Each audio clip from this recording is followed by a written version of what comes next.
banner, that's like some straight up news. Like, Yeah. good morning, America. Good morning, Right America. there, huh? Or good afternoon, America. Yeah. Yeah. Good evening, Yeah, North good County. evening. Let's do it. Let's crack these open, man. All right. Ready. For sure. You guys are both doing all this stuff. All right, cheers, Yeah. fellas. Cheers, bro. Thanks for having me. Thank you for stopping Thanks by. for coming Of through. course, Hey. of course. Oh, my man. Did we get in this? Oh, Louis came from the back. That sounded kind of weird, I but was gonna say he would. He came from the back. He would. With that said, ladies and gentlemen, dudes and dudettes, welcome to another episode of the Kick It Podcast, coming to you live from Oceanside as always. I'm Louis Lope. I'm here with my boy Victor, Bruce, and our special guest today, Jordan Hoffart.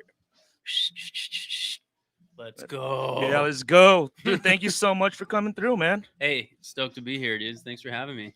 Dude, thank you, man. So how are you doing today? Start off. Man, I'm good. I'm super good. Yeah. I'm tired. I'm not gonna lie to you. I've been up since like 5:30 this morning. yeah. Well, you were saying that you started off doing boxing this Yeah. morning. That's already a workout on its Mhm. own. Yeah, we were getting after it. So I'm 36 right now, and I always kicked myself not getting into boxing when I was young. I was always interested in it. I just never did it because I just like skateboarding took off, Yeah. and then we launched the brewery, and we're doing that, and so life just happens, right? But like a buddy, I got introduced to my buddy now, Adam Castro, and he lives in Carlsbad, and he's a boxing coach, and he's Joey Beltran's, who's the bare knuckle champion. Mhm. He's his head boxing coach. Wow. So Oh, shit. yeah, so the dude's legit, and he was down to take me on and gave me the homie hookup, and and so I've been boxing. I box with him, try to box like 3 days a week, Monday, Wednesday, Friday, and dude, it's going good. So anyway, long story longer, I want to get in a boxing ring before I'm 40. like an official match and Like, everything. Yeah. Like I want to fight. Oh, dude, TJ's always down to have fights. I mean, at least you want to do it in California. Then you got to get your California It's license. gotta be at the and brewery. all You that. You've seen the movie Yeah. Creed, right? Oh yeah. Oh yeah. Hell yeah. Every Rocky movie, Creed 2. I kind of I was falling off, but I was like, I gotta watch it anyway. Dude, so how long have you been boxing for? Since I think it started in either end of March or early April. So Oh, it's like been this year? recent. Yeah. Oh, okay. Yeah.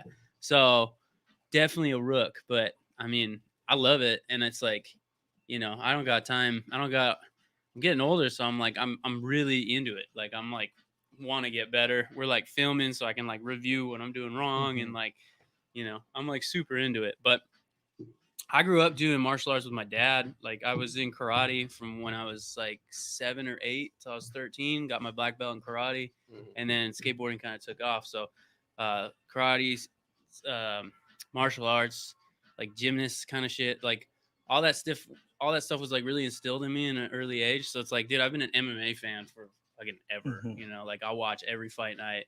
I like know everybody. Like I follow all the stats and like check out their sheer dog online and see like, their history. We're all betting, we're parlaying all the cards and everything. So Dang. yeah, I'm pretty into it. So yeah.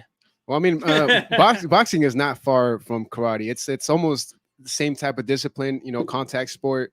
And a lot of your power just comes from your legs, like your core and legs. Like, forget about your arms. You just need conditioning and some good legs, and you're set. Dude, it's crazy conditioning. Big Like, time. it's now that I'm like doing it, it's like I have such a newfound respect for boxing just as like an art and like a dance and like technique and strategy. Like growing up, it was just like, oh, there was this crazy stat where it's like dudes are actually 4,000 less effective in a fight than they think they are. So it was like, you think you're walk around like you think like, oh, I got that dude, and like your ego's talking, you know what I mean? But then you go a couple rounds or you try to fight for 3 minutes straight, and it's like you're fucking exhausted. Dude. I was just about to say, go in the ring for 3 minutes and let me know. Yeah, and then times that by 10 or 12 for the boxers, and you get like what 30, 45 seconds in the middle. It's like, nah, fuck that, dude. It's like. Dude, it's like what Mike Tyson says, like everybody has a plan until they get Mhm. punched in the face.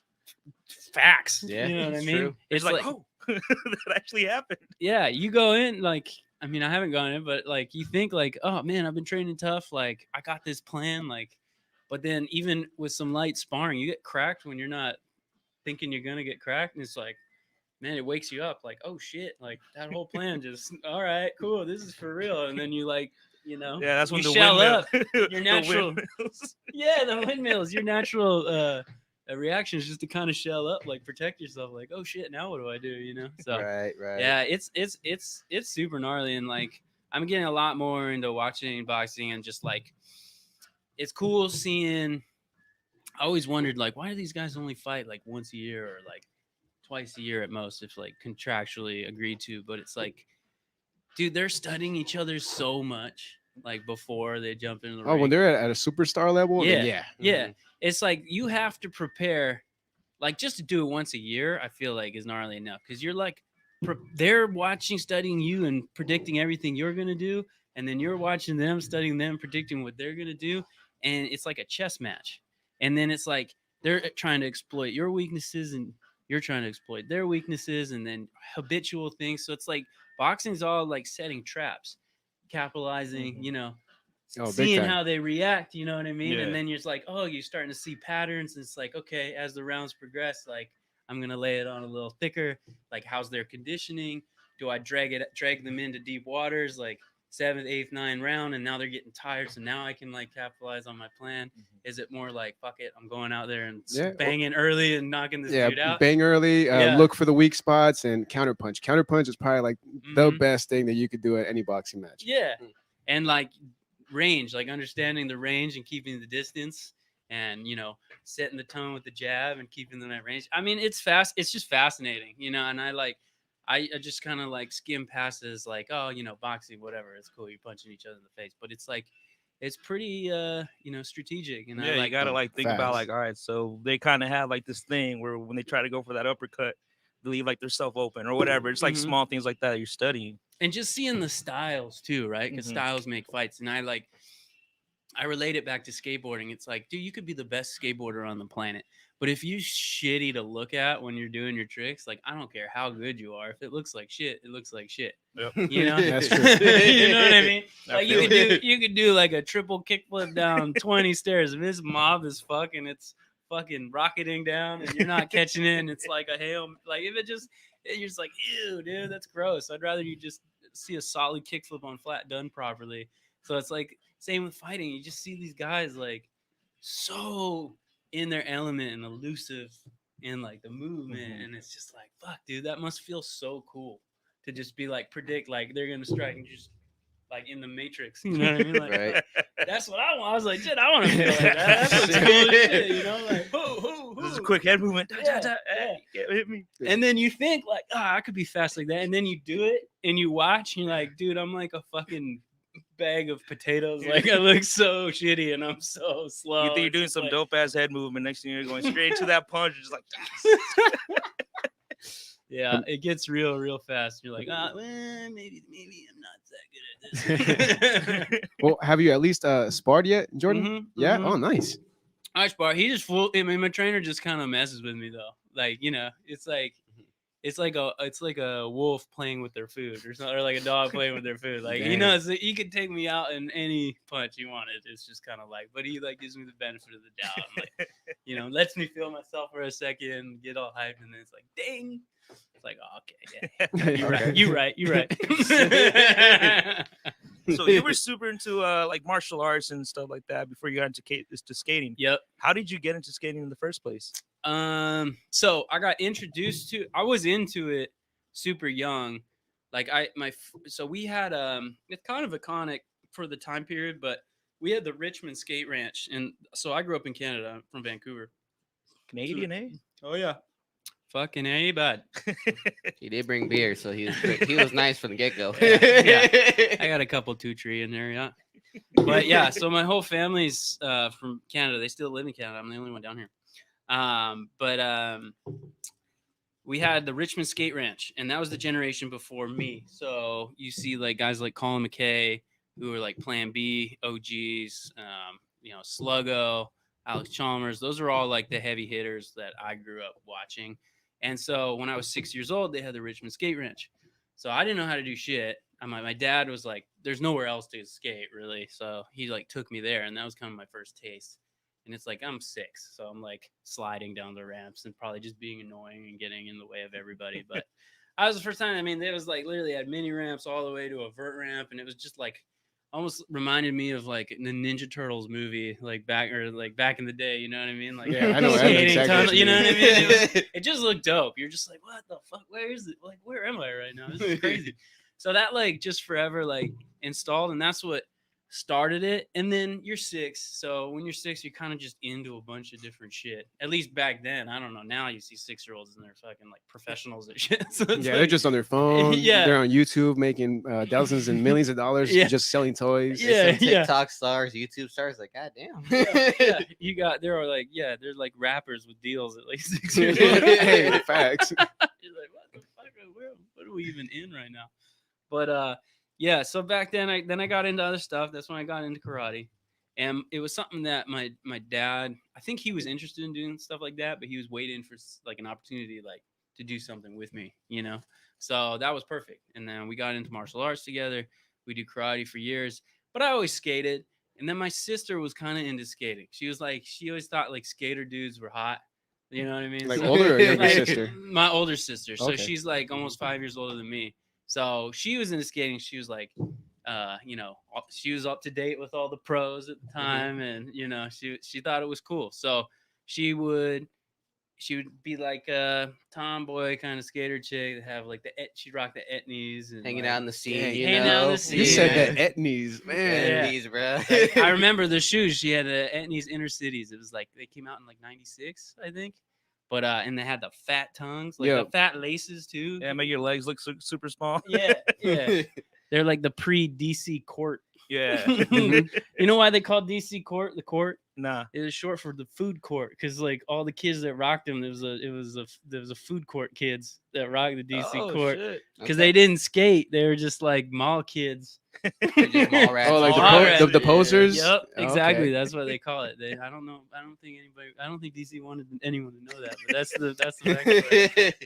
But yeah. So anyway, long story short on that one, she kind of introduced me to the culture, and she went to a competition called Slam City Jam in '95, and it was at the Plaza of Nations, which is like this glass indoor-outdoor building, and is like the biggest professional skateboard contest that was in Western Canada. Like, so that was the big one every year. Everyone looked forward to it. It was the dopest. Like, it was kind of the wild west still. There wasn't like a whole lot of regulation.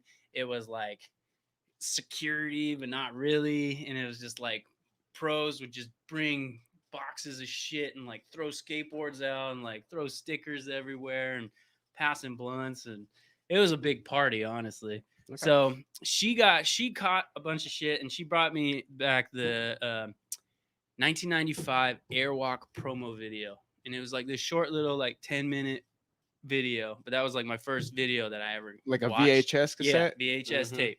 And in the video was this dude Jason Lee, who at the time was he came out with his pro shoe, his pro Airwalk shoe, and in the whole video it's like he's skating a bit, but he's like kind of just like playing around. He's like in some shots he's like just playing tennis, and like he's just being a dork, like he's just like acting like he just made it like super funny and like fun. And I was just like, dude, that's fucking sick. Like this dude's like just having the best time, like not really taking it all that serious. And he had like crazy good style. Like every trick he did, it was just like the way he did it. I was just like, fuck, that's sick.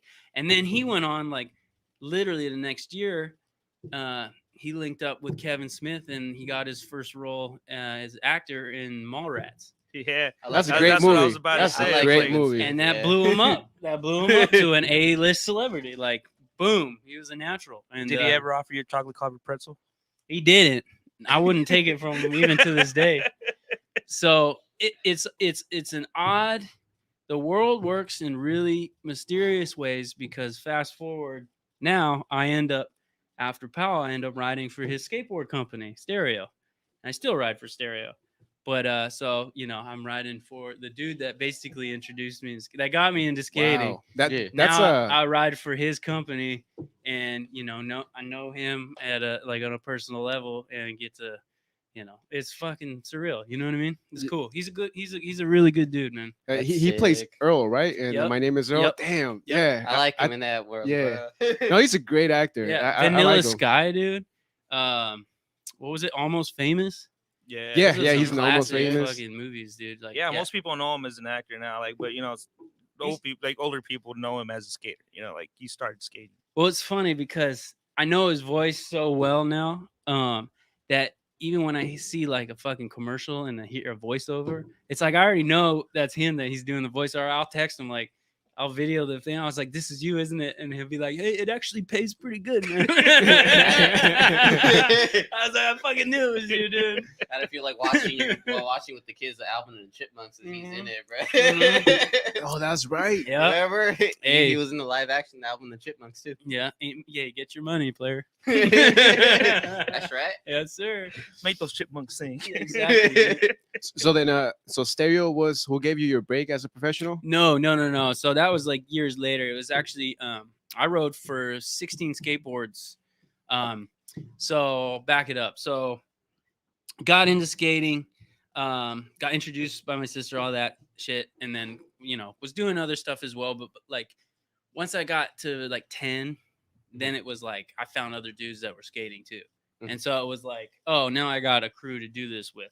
You found a group of your own peers, Yeah. like I'm a little bit older. I'm not such a pussy. Like if I fall and eat shit, it's not like fuck, like, my mom just have to run out and like you gotta have that while skating, like you're Yeah. gonna eat shit yeah, Yeah. 100%.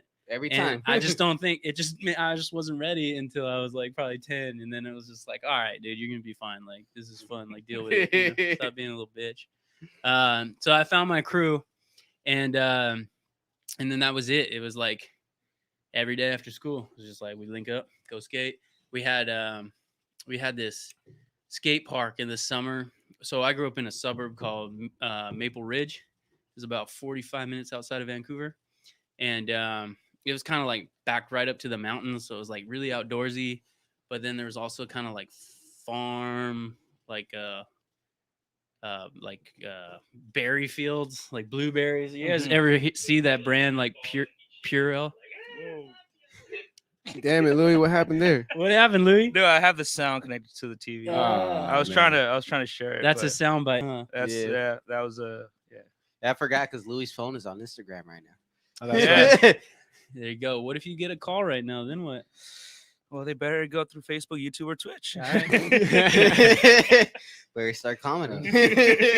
But to answer your question, Jordan, I don't think I've ever seen a berry field in my life. Yeah. Okay. Nah, me neither. Well, you see them down here. I see the product here, but it was like that was like all of where I grew up. It was like blueberry fields and just like farming for the most part, So it was like, yeah, a little bit of city. We're a little bit of a suburb, lots of outdoor farming. It was a cool place to. Mhm. It was kind of lower income. It was a little rougher.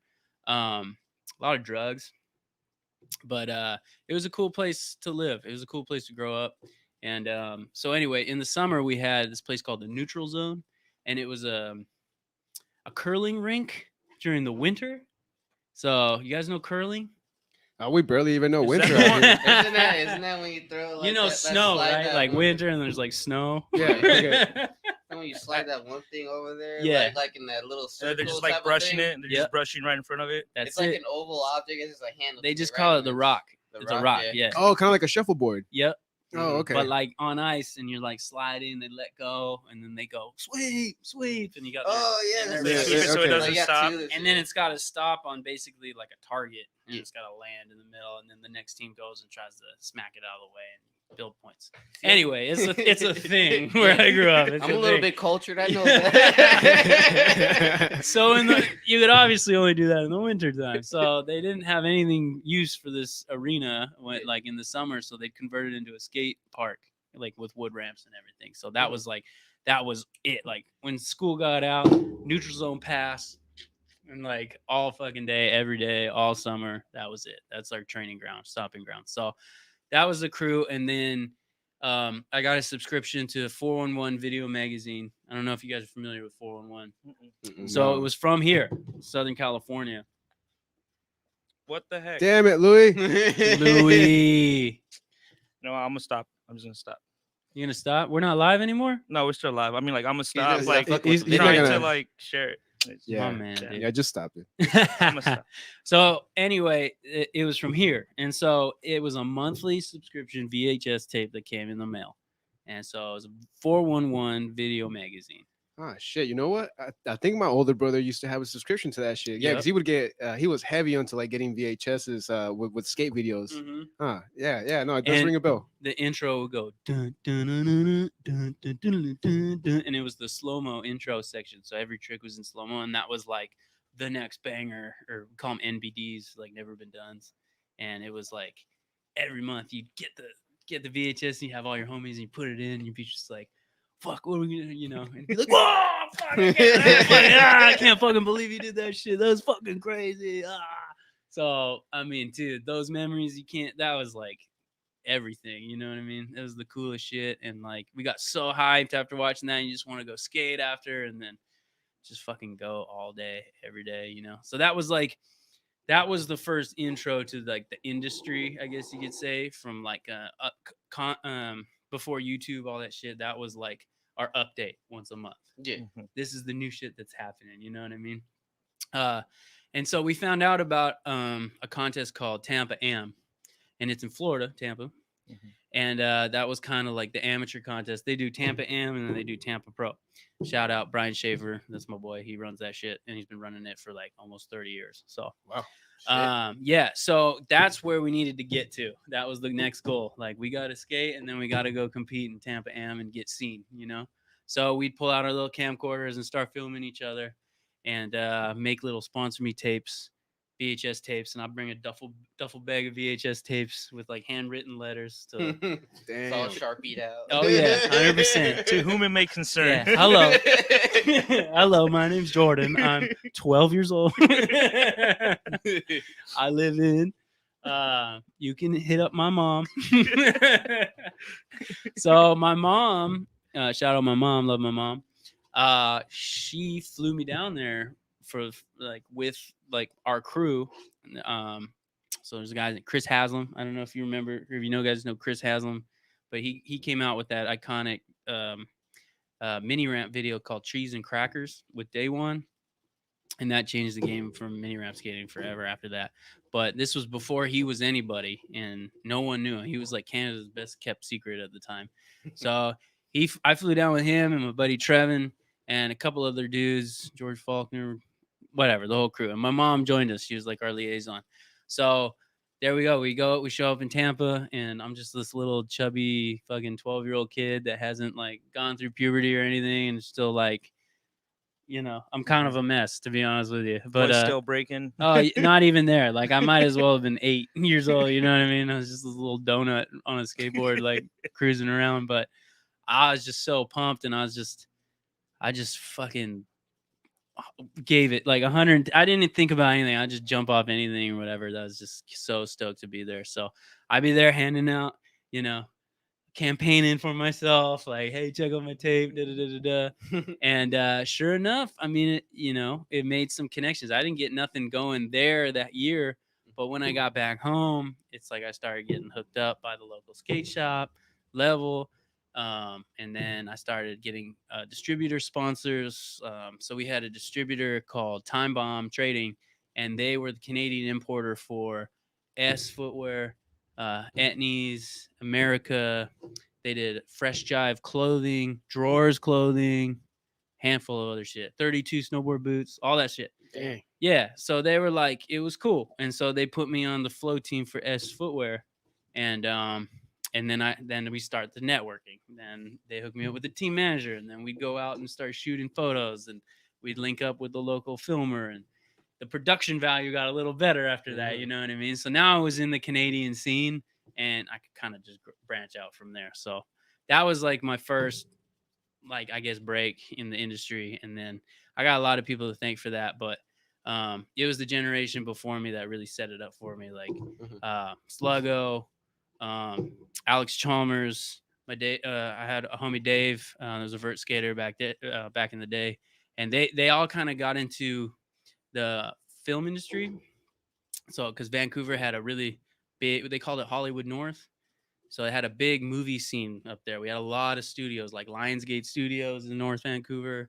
You might have What? seen it in, Lionsgate. It's like pretty. Yeah, no, I Oh, recognize it. Yeah, yeah, yeah, yeah. So that's all filmed in Vancouver. It's like tons of movies, and it's because the dollar was less, so it was cheaper to film there, and we didn't need to get as many film permits, so they didn't have to pay a bunch of money to like film in a bunch of different locations. They could just pay this one thing, and it would open up the, like film wherever you want. You know what I mean? You paid it. So a lot of movies started going up there to be filmed, and so there's opportunity. So those guys kind of got in the stunt world, got in this film world, and so they would always, now that I had the connect, if they ever needed a young kid to do anything, they would always hit me up like, hey, there's a fucking fruit roll up commercial that's filming or whatever, where they're gonna be skating a mini ramp or like going off a launch ramp, and kids are gonna be eating a bunch of fruit rolls around you. Like, you down? And it's like, yeah, dude, of course we're down. Like, Did you what- really? Huh? Did you really do a fruit roll? Oh yeah, commercial? yeah. What? Yeah, I did fruit rolls commercial. I did a Pop Tarts commercial. They just painted this mini ramp as a giant Pop Tart, and they painted on our board Breakfast Crew, and they said I couldn't fuck up the graphics, so I wasn't allowed to do any like disasters, Like or sliding or stalls. anything? Yeah. Oh. So I literally just had to do these errors, and like they wanted me to poke my board up to the camera so that they could read Breakfast Crew. But I was like, this is like a little mini ram. They wanted me to do like a tweaked out method error. And I'm like 12 or 13 years old, dude. I was like, dude, I can't. Oh, I would have been like, is there some medical insurance? Or something? Yeah, right. Oh, we're in Canada though, so they got you. Oh, that's yeah. Yeah, the government pays for it, dude. It's not like in America. Yeah. Yeah, see, Where you have to pay insurance. No, I got and then the still, American mindset, so that's why I $500 forget. copay. Yeah. They got it 100% covered. So anyway, I know I'm rambling on all that, but yeah, I got into that. They introduced me to that. So there's like a lot of avenues all opening up at once, and yeah.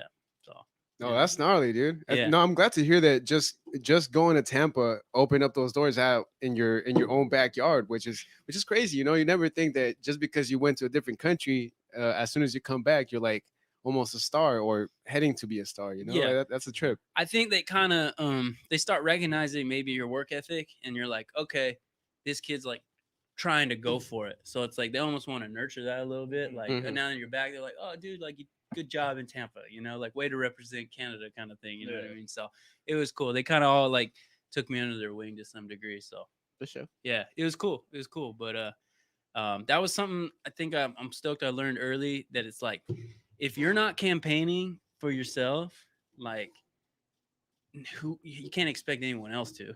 You know what I mean? It's like you got to make people believe in what you're doing, and it's like the only way to do that is put yourself out there. So it's like when I see, with all the TikTok and shit, it's all a little ridiculous. It's like not really my time, but it's like I get it at the same time. It's like, shit, dude, there's a lot of noise out there, and it's like you got to do something to stand out and campaign. And it's like people could shit on it and hate on it all they want, but if you found something and you believe in it and it starts taking off, it's like, fucking go, dude. Yeah. Like if you don't go, like someone else is gonna go. That what I is mean? true. Same with podcasting, all that shit. Everybody out there listening to this interview, take notes. We tell you week in and wake out. Take notes. Mm-hmm.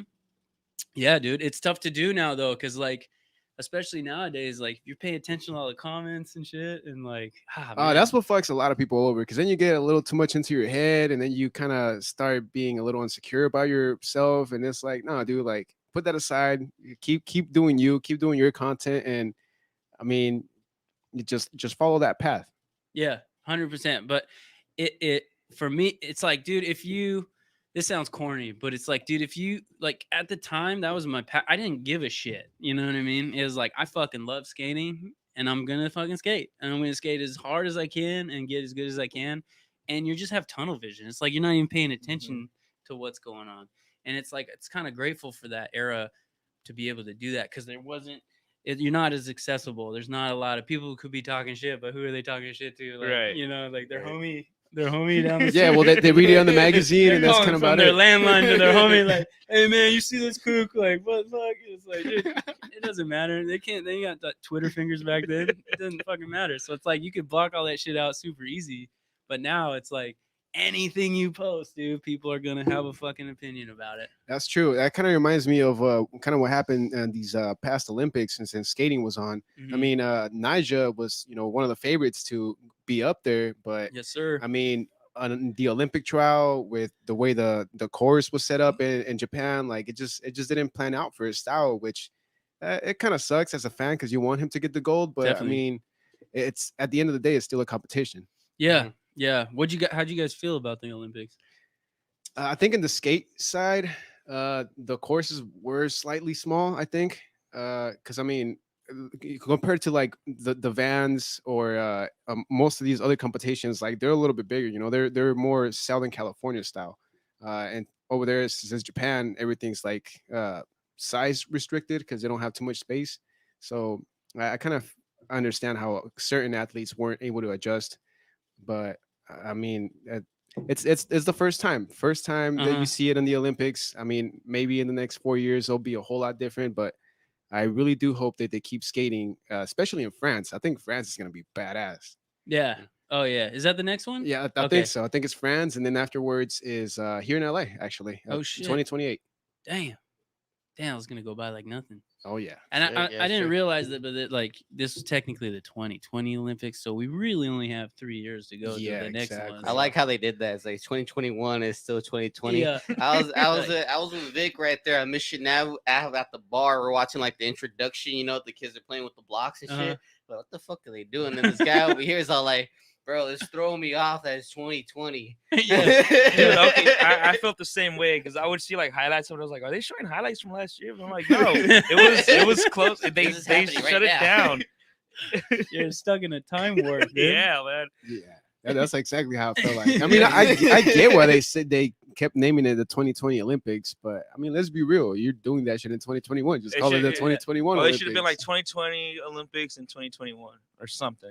They already printed all the PO. They already Yeah. printed all the Ah, banners. that and makes shit. sense. That They're makes like, we ain't sense. reprinting all this shit. That makes sense. Just be like what was it, Weezer in that music video where they just write the R at the end? It's like Weeze and they just put an R. It's like, Yep. just drawing a one right there with a Sharpie. Hey man, quick fix. Don't gotta overcomplicate this. Let's just go. Straight up. But what's your take on it, man? Well, hold up. Can you pass me that Gothica real quick? Yeah, no, the Gothica Mex- over there, the Mexican Mexican lager, bro. You got it right there. All right.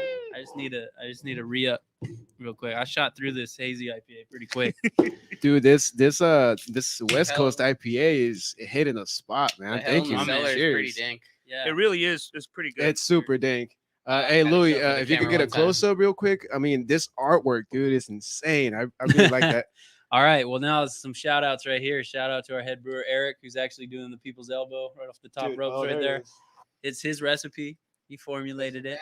And then shout out our cellarman who's got the keg above his head in there. That's Corey Vinton. So he does all their cellar process, making sure the beer's all nice and conditioned and make sure it's dry hopped and gets transferred properly. And then Is that Willis on the table?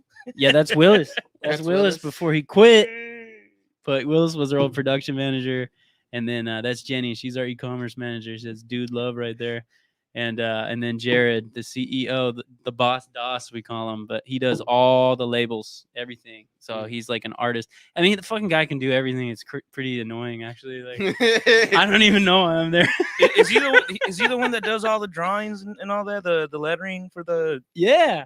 dude. Dude, he just cranks it out too. Like, he doesn't even, dude, the guy's like, so he used to work for Sony Entertainment, and he was a manager at Sony, and his team was responsible for creating the Sony View, which is like I don't know if you remember the Sony View. I think they discontinued the service, but I mean he obviously left to do Black Plague, but that was Sony's answer to Apple TV. Like that was their Apple TV, like their whole service. So it's like his team was responsible for creating that whole thing. Wow. So yeah, dude's got it pretty fucking dialed as far as on the tech side, and he just happens to be.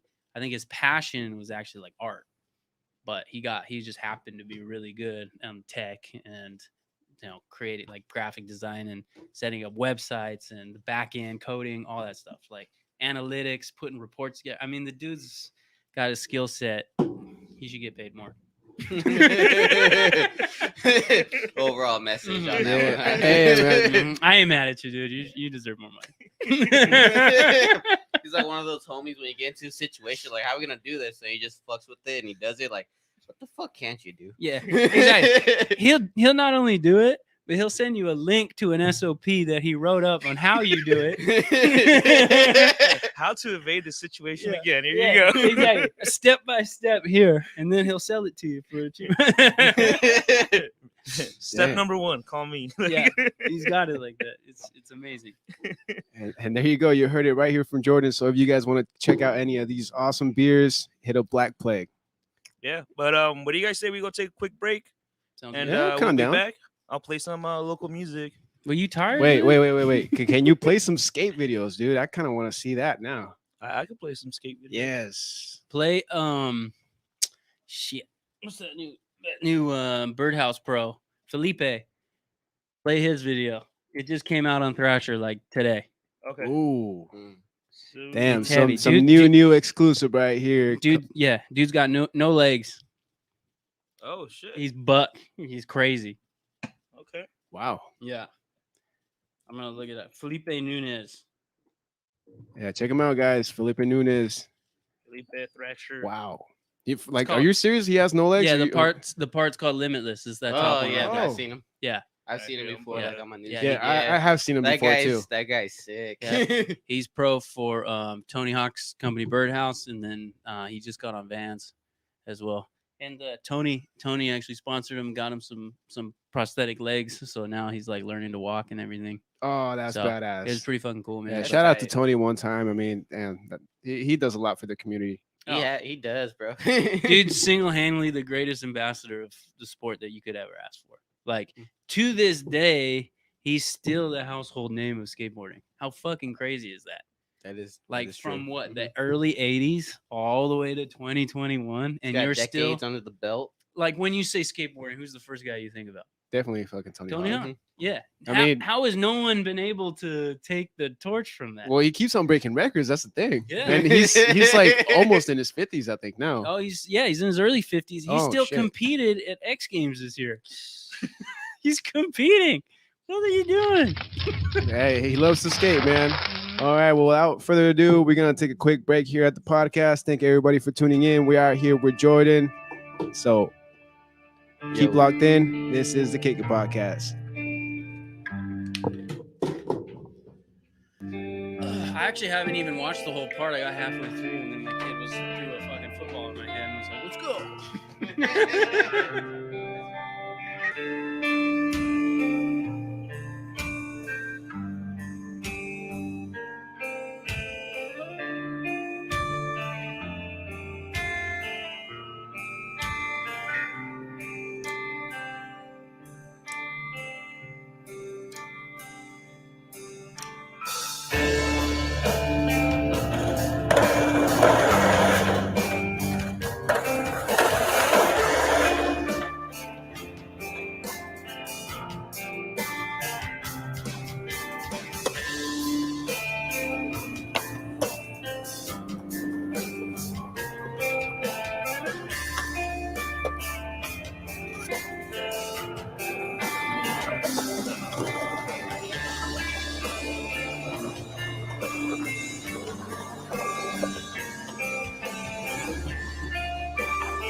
Hell awaits!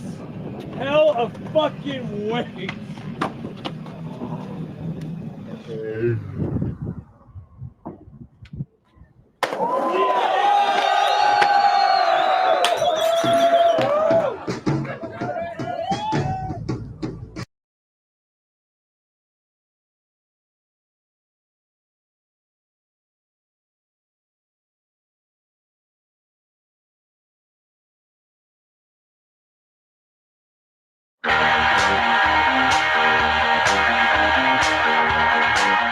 So we're here at the Carlsbad Gap.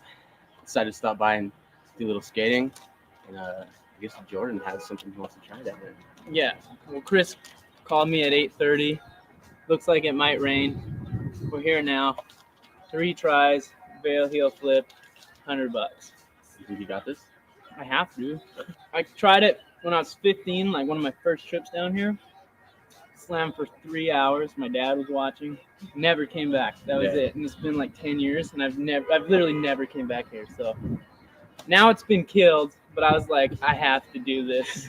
For some reason, I have to do this. You know we're having that contest here too, right? Yeah. Have you ever seen a Barrel Hill documented? Like a mag? Or Not. real?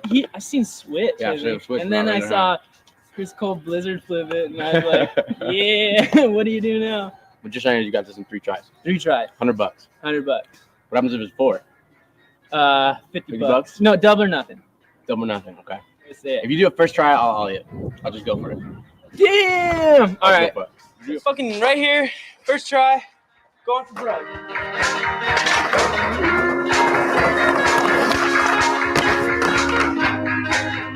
First go.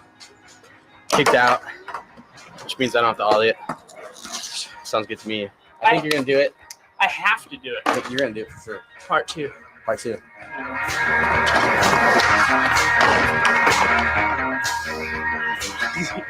Do this right here. Third try. I'll give you $100.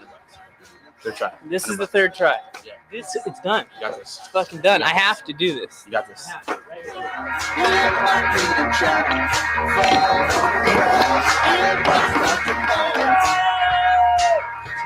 Third try. He's down. He's down, but not out, right, Jordan? Dude, so disappointed. You want to do double or nothing? If he makes it, I give him 200. If he doesn't make it, I get 100. Dude, I gotta somehow pull $100 out of my ass. It's not even a possibility. It's fucking. No, you got this. You got this.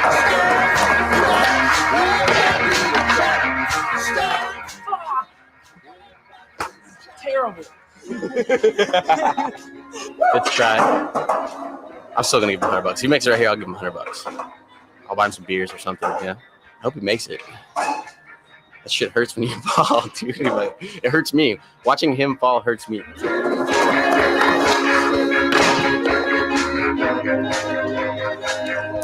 Dude. Alright, fuck.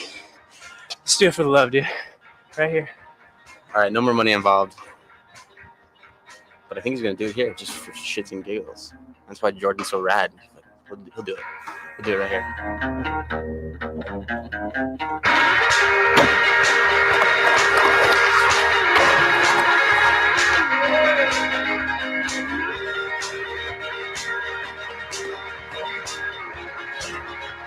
Read it, my friend.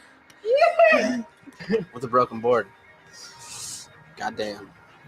Did it. Sick. For the love, not for the money. Yeah, you gotta get that Literally, money. not for the money. So what about on April 3rd when we have that AM contest here? Dude, shit's gonna go. Hands are hungry these They're days. super hungry. Dude, they're like nipping, like they're like, fuck you, we'll do more for less. You know? What AM do you want to see at the game? There's two. I want to see Nick Tucker Okay. and I want to see Moose. I want to see Moose full cab flip it because I know Okay. he has that. Yeah, yeah. I want to see Nick switch inward heel it. Switch inward heel. Straight hill, dude. Inward heel. How many years later? 10 years later. 10 years later. It's over. It's a wrap. Going home. We can go get margaritas now. Margarita. It's about to rain.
Going. Are we back now?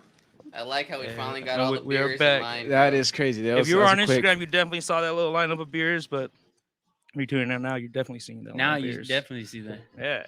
I gotta pay for that. Nah, Nah. not at all, Hey, dude. Jordan, you want to break it down what we have here on the table? Each one of Absolutely. them? Yes, absolutely. So, we'll go left to right. Well, I mean, it's the same one on either side. But we have our collaboration with the godfather of skateboarding himself, Tony Hawk.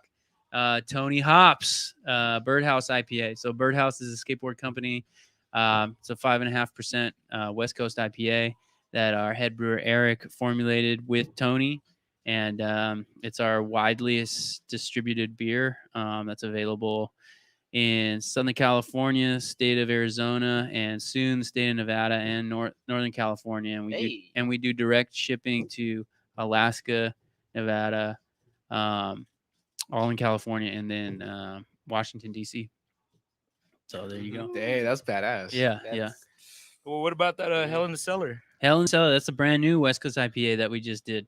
That was actually, well, it wasn't the first, but it was the second beer that we switched over to the 16-ounce 4-pack format. So I kind of like the bigger can, honestly. Me too. You get more artwork. It feels good in your hand. It's like a full pint. Honestly, we probably should have done it years ago. I mean, even if you're kind of gutterish too, just having a tall can in your hand while drinking a beer just feels right, you know? It does. It does. This kind of feels more like your dad's beer. You know what I mean? It feels like you're like by the lazy boy chair and Yeah. shit. You're like, you have to talk and you're like, I'm out. Yeah, exactly. So, yeah, we got the Tony hops, and then we got Hell in the Cellar, and then we got our new Not Dead Yet. It's a hazy IPA that we made. And that was kind of the the sequel to Bring Out Your Dead, which was another American IPA that we did. So we kind of had the clear American IPA style, and then we have the hazy IPA. So it was like Bring Out Your Dead, Not Dead Yet. They were both Monty Python references to the original skit comedy show based out of England. Grew up watching that. My dad was really into that. And then we have, moving on, we got the Gothica Mexican lager, which I'm sipping on right now. A lot of people actually like the Gothica, dude. Oh, yeah. Hey, honestly, this brand's been around for a couple years. We've been doing this one, but for whatever reason, coming out of post-COVID, like March, it just fucking hit. And it's been consistently our top 3 seller. Wow. Month over month. So yeah, we're stoked. I mean, we always loved it, but for whatever reason, we always just kind of felt like Mexican lagers, you're kind of competing in a pretty crowded space. You got Modelo, Corona, you guys kind of got the go-to, the Pacifico, you kind of got the go-tos that people are like, Mexican lager, that's where I'm going. But the craft beer scene, I think people are getting a little bit more hyper local and want to like support smaller business and they notice it's actually there is a difference. You know what I mean? It's not like there's a little bit more TLC in these ones. So we got the Gothica right there, and then back to Tony. So I felt like I brought more, but maybe we drank them already. No, we do. We got more in the fridge. No, there's definitely more in the fridge, bro. Right. These ones more like a display or just reach real quick. Yeah. We don't want them to get warm, Yeah. Actually, I'm about to take one of those before they get warm, to be honest. Which one? Which one, dude? Ooh, I don't know. Let me. Just come over here, man. Make a choice. Yeah, please. Just from left to right. Oh, there you go. Classic. Tony Hops. Mm-hmm. That one never goes wrong, dude. The one that I also like is the Executioner. Oh my god, that one's so good. Yeah. That one gets me hazy slumped. double IPA, huh? Yeah. That's hovering around 8%, so it'll get you. No, I know. Dude, I fucking love the Executioner. It's good beer. Respect. Yeah. We use a hop called Nelson hops. We use that in the dry hop, and that's from New Zealand. Oh damn. Yeah, and it's a very like extremely tropical fruit forward like aroma, and it's like one of the premier hops that are highly sought after. So it's expensive for a reason. But you could only get them from New Zealand. So that hop variety only comes from New Zealand. Oh, Dang, that's Mhm. crazy. Mhm. Shit. Yeah, that's the only place it grows. Dang. Interesting. Yeah. Well, I mean, since we're in the beer topic, Jordan, I mean, I have to ask, like, what made you just kind of go into this whole beer gig after, your pretty successful skate career? Yeah, appreciate it. I started homebrewing in my garage in my later years in my skate career. It just was something I was interested in. So, my partner now, Jared, actually met him through a friend of mine years ago, and we would come together on Sundays and we'd have like a beer sharing. So a bottle share, sorry. And so everyone would bring their like favorite beers or the beers they're into, and we'd like, trade them, drink them, and talk about it. And we just started talking about it. Like there's a point in my career where I kind of saw the peak and I saw the checks, and then I kind of saw the checks starting to taper off, and I was like, those probably aren't going to come back. So I was like, what, trying to figure out. I was kind of in a pivot. My wife was pregnant with my second son. So I was like, dude, I got to figure out something here long term for my family. And skateboarding, you rely on your physical ability. Oh, big time. And after skating from when I was 6 years old to approaching 30, it was like my knees suck. Like this hurts. You know what I mean? Well, I mean, that's with most sports, I think. Yeah. Yeah, You for beat sure. yourself up, right? And it was like my era. Maybe it was just me, but my era was more like trial and error. There wasn't like a whole lot of like Olympic coaching back then where it was like, hey, we're going to train for this. It was like the lifestyle was more like, we're going to party our faces off and then we're going to jump down some fucking rails. That reminds me of It's Muska. like you're talking about you're setting up ramps, jumping fences, Yeah. hitting up like an abandoned house with a backyard pool with no water in it. Yeah. And some of the stuff you're seeing on video, it's like you're learning the trick right there as you're trying to jump down a 20-stair rail, like to do it for the first time. It's like pretty chaotic. It's like kind of stupid, actually. Like you're like, you know what I mean? Like you should probably practice this shit before you do it. But This is the practice. yeah, this is the we're here now, and you got the filmer and you got the photographer, so fucking do it, And but that was kind of the fun of it at the same time. It was just like reckless. Love it. That was the culture. So that takes a toll on you, obviously, over 2 decades of doing that. So we got to talking like, what else do you like doing? Because this shit's like writing's on the wall kind of thing, Yeah. So I was like, well, shit, I like beer. I like drinking. That's fun. And so we started making our own beer in my garage, and fucking started off pretty terrible, but we got hooked on it. We got interested, and so the more we started talking and get together, like I found out that Jared's kind of was in the same place with Sony. He was like, I kind of see, if I keep going down this road, I kind of see like where my life's gonna go, and it's cool. It's job security, but it's not something I'm really like passionate about. You know what I mean? I'm just kind of a number in a corporation, Yeah. And he wasn't utilizing his skills and his passion. So we started talking, and I was like, well, what if we, what about beer? Like, what if we got into the beer industry? We should start a brewery. Yeah, maybe we should start a brewery. And then it was started as a joke, like, yeah, that'd be funny. Like, no way. And then the more we talked about it, it was like, well, shit. I mean, everyone else in there figured it out. Like, I'm not the smartest dude, but I don't feel like I'm that stupid. Like, I'm ambitious, and I know a smart guy. His name's Jared. Like, I'm pretty resourceful at the same time. So. Really good at drawing. He Yeah. knows technology. Yeah. He's pretty damn good at what he does. So I was like, I got faith in you. Not so much in me, but I got faith in you. Just But, tell me what to do. Yes. I'm your guy. I'm your muscle, dude. But then the more we got to thinking, it was like, well, I know, there's a lot of guys. I mean, I've been in the industry for over 20 years skating. It's like I've met a ton of people. I got a lot of relationships. I obviously know Tony. My team manager at Bones Wheels, who's also one of the original founders and investors in the company. His name's Jared Lucas. He's the Bones Wheels team manager.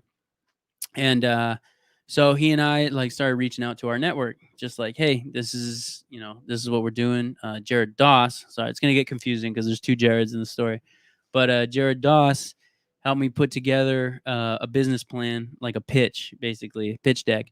And we started reaching out to everyone in the skate network, like, hey, here's what we're going to do. Like, we're serious about this. Is this something you guys would be interested in? So we started raising capital for the brewery that way. And at first, it's pretty nerve-wracking because just because you're good at skating doesn't mean you're good at business. That is true. Yeah. So, but I think I always tried to be as genuine as possible and transparent. And I've had I've had those relationships for like, going on 20 years. So it's not like I'm some schmuck that's just like sales pitching. You know what I mean? It's like they trusted me, and I stand by my word. And I think they knew I had integrity, have integrity.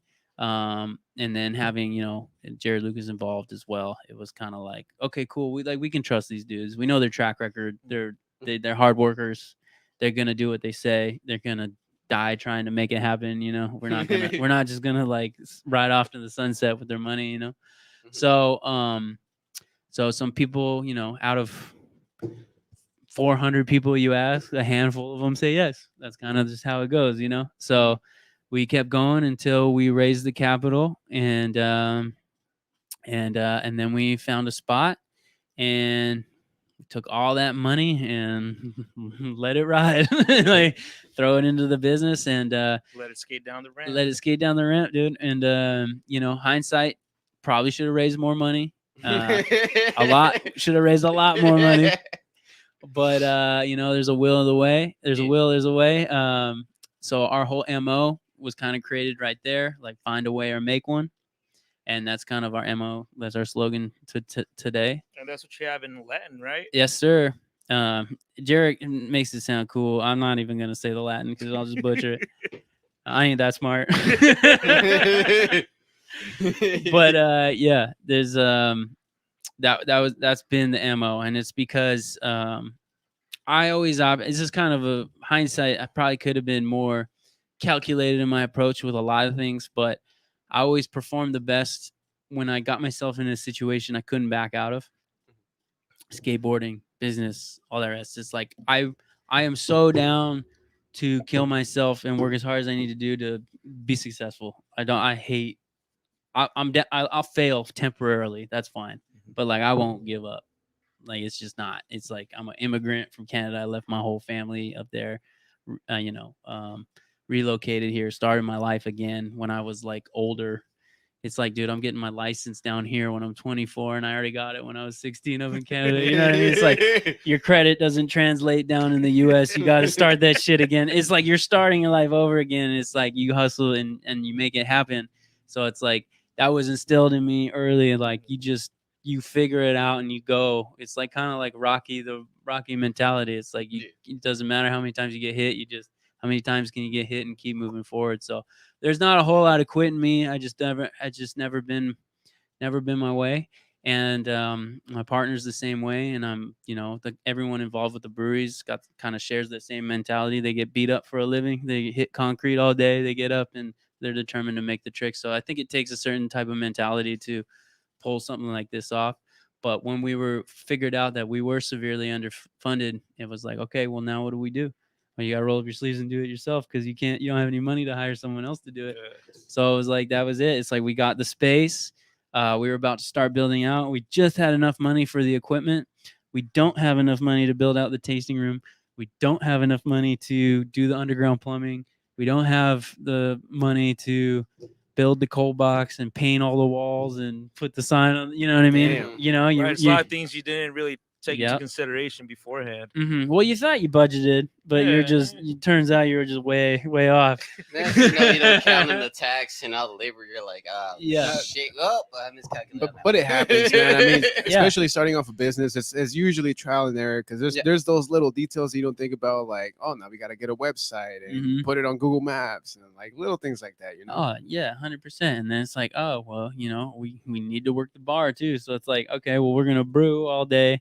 We're gonna market all day. We're gonna keg all day. We're gonna do inventory. We gotta purchase soft goods, this, that, and the other. And then at the end of the day, we're gonna bartend all night. You know what I mean?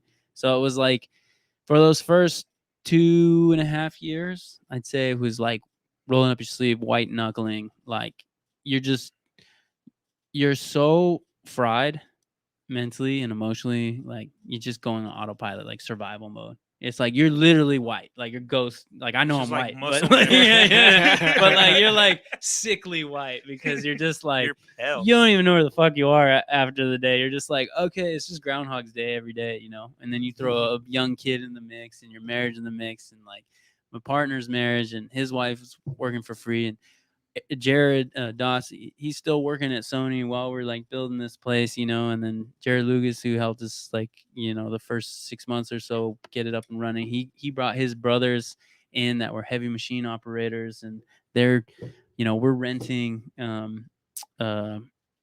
backhoes and demolishers and stuff, and like cutting the concrete and doing all the rebar and like pouring the concrete and setting the trench drains and connecting it into, shit that I was just like, what, like I would I never. thought I was just gonna brew beer. Yeah, I like Yeah. never thought I'd be getting into like a contracting company, you know what I mean? So, but you learn so much, you learn so, I don't care how long you go to school. It's like, unless it's your life and your reputation and everything, like your livelihood and your family's livelihood. I mean, I have personal guarantees up the ass with this thing. Like, if this fails, I have so many people looking for me. It's like I might as well jump in front of a train. You know what I mean? You know what I mean? And it's like, but that keeps you. Sometimes you need that, like, pressure makes diamonds, kind of. And it's cheesy to say, but it's like you kind of ride that line of like about to go crazy because it's so much stress to take on. But then at the same time, it's like it motivates you to get up and get after it. And you really don't know what you're made of until you're put in that position to do that. You know what I mean? So I'm grateful, hindsight, like for the opportunity to really understand like what I'm made of. And I know my breaking point. I know it like more so now than I ever did, And I don't want to say like I want, it's healthy to continue to live like that. It's not. You need balance. I understand that now, but at the time it's good to go through that. It's periodically, because it's a reminder, like you start, you try not to take shit for granted. When you get comfortable, you start taking shit for granted. Oh, you know big what I mean? time. For real. So it's nice to white knuckle it and be grateful for the opportunity you got, and having all your limbs and being able to have a brain and wake up and have the opportunity to fucking make something of your life. So that's all I gotta say about that. Dude, so Hell yeah. speaking about breaking points, man, tell us about this San Dimas gap. Oh shit, yeah. Fuck, that was heavy. I broke my back. Dude, shit. Wait, broke- what happened? So he's referring to, there's at the top of the 57 freeway. It's San Dimas.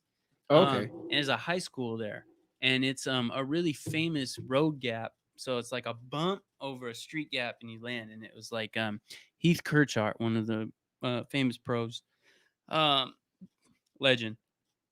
He like kick flipped it back in the day, and then he backside flipped it and frontside flipped it. But that was the Kirchart gap, and it's huge. It was like 17 feet, something like that. Damn. And it's a mellow bump. So there's only one guy. I think his name's Diego. I'm gonna Butcheri. His nickname is the Butcher. And he was from Argentina, and he's the only guy that's ever pushed and been able to like ollie it and clear it. Like it's so big, like you can't And that was get just an across it. ollie. That was just an ollie. Yeah. To do tricks, like you had to get towed in. So people were getting towed in by motorcycles and cars and all the rest of it. So there was a network, a skateboard network called what was it called? Shit, I'm drawing a blank. But they did a series called ETN. That's what it's called, ETN, and they did a series called Face Melters. So they would go to famous skate spots that were really gnarly, like notoriously gnarly, that only a handful of tricks ever got done on because they were that crazy, And so they picked the San Dimas gap for this one. Yeah. And I think they like kind of cattle called everyone that's ever really done something there to see if like they were down to try something again or do it again. So Eric Bragg, shout out Eric, he hit me up and was like, "Hey, you did a trick over this, didn't you?" And I was like, "Yeah, I did whatever, that 360 flipped it back in the day." And I was like, "Yeah, I tried to laser flip it too, but I rolled my ankle and it just never went back." So he was like, "Oh, okay, cool." And then he's like, "Well, you want to try it? You want to try to get like a redemption on that? You want to go back?" So this is like 8 years later than I tried. And we're pretty like balls deep in the brewery at this point. So I'm not skating daily. You know what I mean? Like I probably hadn't touched a skateboard in probably like 2 months. So, like, man, I just put the sewage in there. Yeah, I just connected the shit pipe. Now you want me to jump over a fucking 17-foot gap? Like, fuck, dude, chill. So I was like, all right, whatever, I'm down. Fuck it, let's go. I'm not gonna go there again. Like I know, like it's never. If I don't do it now, it's never gonna happen. That's like one of those quests where you just finish and you never like try to do it again. yeah. I would have never. I was okay with not ever going there again. Like I had already come to terms that I'm not gonna laser flip that gap. Right when I thought I was out, they pulled me They back pulled in. me back in, dude. That's what I'm saying. So anyway, the opportunity presented itself. I thought it was great branding. Like we were launching, or it was like we had already launched, but it was like really early. It was in still the brewery. early, right? So Part I of had- the marketing and whatnot. Yeah, he's like, why not? I'll wear a big Black Plague sweater. I'll bring a bunch of beers for when I land it, because you know you got to go into it Right. confident. Oh right? yeah. So so I went, and there's a handful of dudes, and sure enough, everyone landed their tricks pretty quick except me, and we're going. The clock's ticking. I'm getting towed in by this girl pros. Her name's Leticia Buffani. She's actually What? yeah. I know exactly who you're talking about. Okay, cool. Damn. Yeah. So she towed me in on her motorcycle, and God bless her. She actually ended up missing her flight. She had a flight to like Brazil or something that day. Yeah, and she's from Brazil. yeah, and she like totally missed it. Was just like fuck it. So she was down to like ride it out, and so she kept towing me in, and Eric Bragg, one of the producers on the show, he had his Chevelle as well. So they were interchanging. There was like 4 or 5 of us like getting pulled and like doing tricks over it. So anyway, like I said, everyone landed their trick probably within like the first hour and a half. And here I am like slamming. There was one slam where I landed right on my ass and I did a compression fracture of my Tailbone. yep. So I actually had 2 herniated discs, my L4 and my L5. I found this out after. Yeah, lower back Yeah. for sure. Yeah. Did you feel it at the moment that like there was something wrong, or Yeah. was it Oh yeah, but the adrenaline's so gnarly. Like you don't really feel it? as You know, much? I imagine that's a lot like what a fight feels like. You're just adrenaline's going, you don't feel shit. Like you just could You get didn't know hit. what damage you took until Nah, afterwards. exactly. Oh, dude, yeah, same Ye- thing happened with soccer, bro. Yeah. I messed up my ankle. I didn't feel it till the night, and it Yeah. was just painful because it was super cold. Yeah. So you can't stop at that point because as soon as you stop, it's over. So you kind of just got to keep going. So I was like, well, fuck, I'm already fucked up. Like, like, I'm going. So the show's over. They're trying to pull the production. It's like a 2-hour window, and I still haven't done it.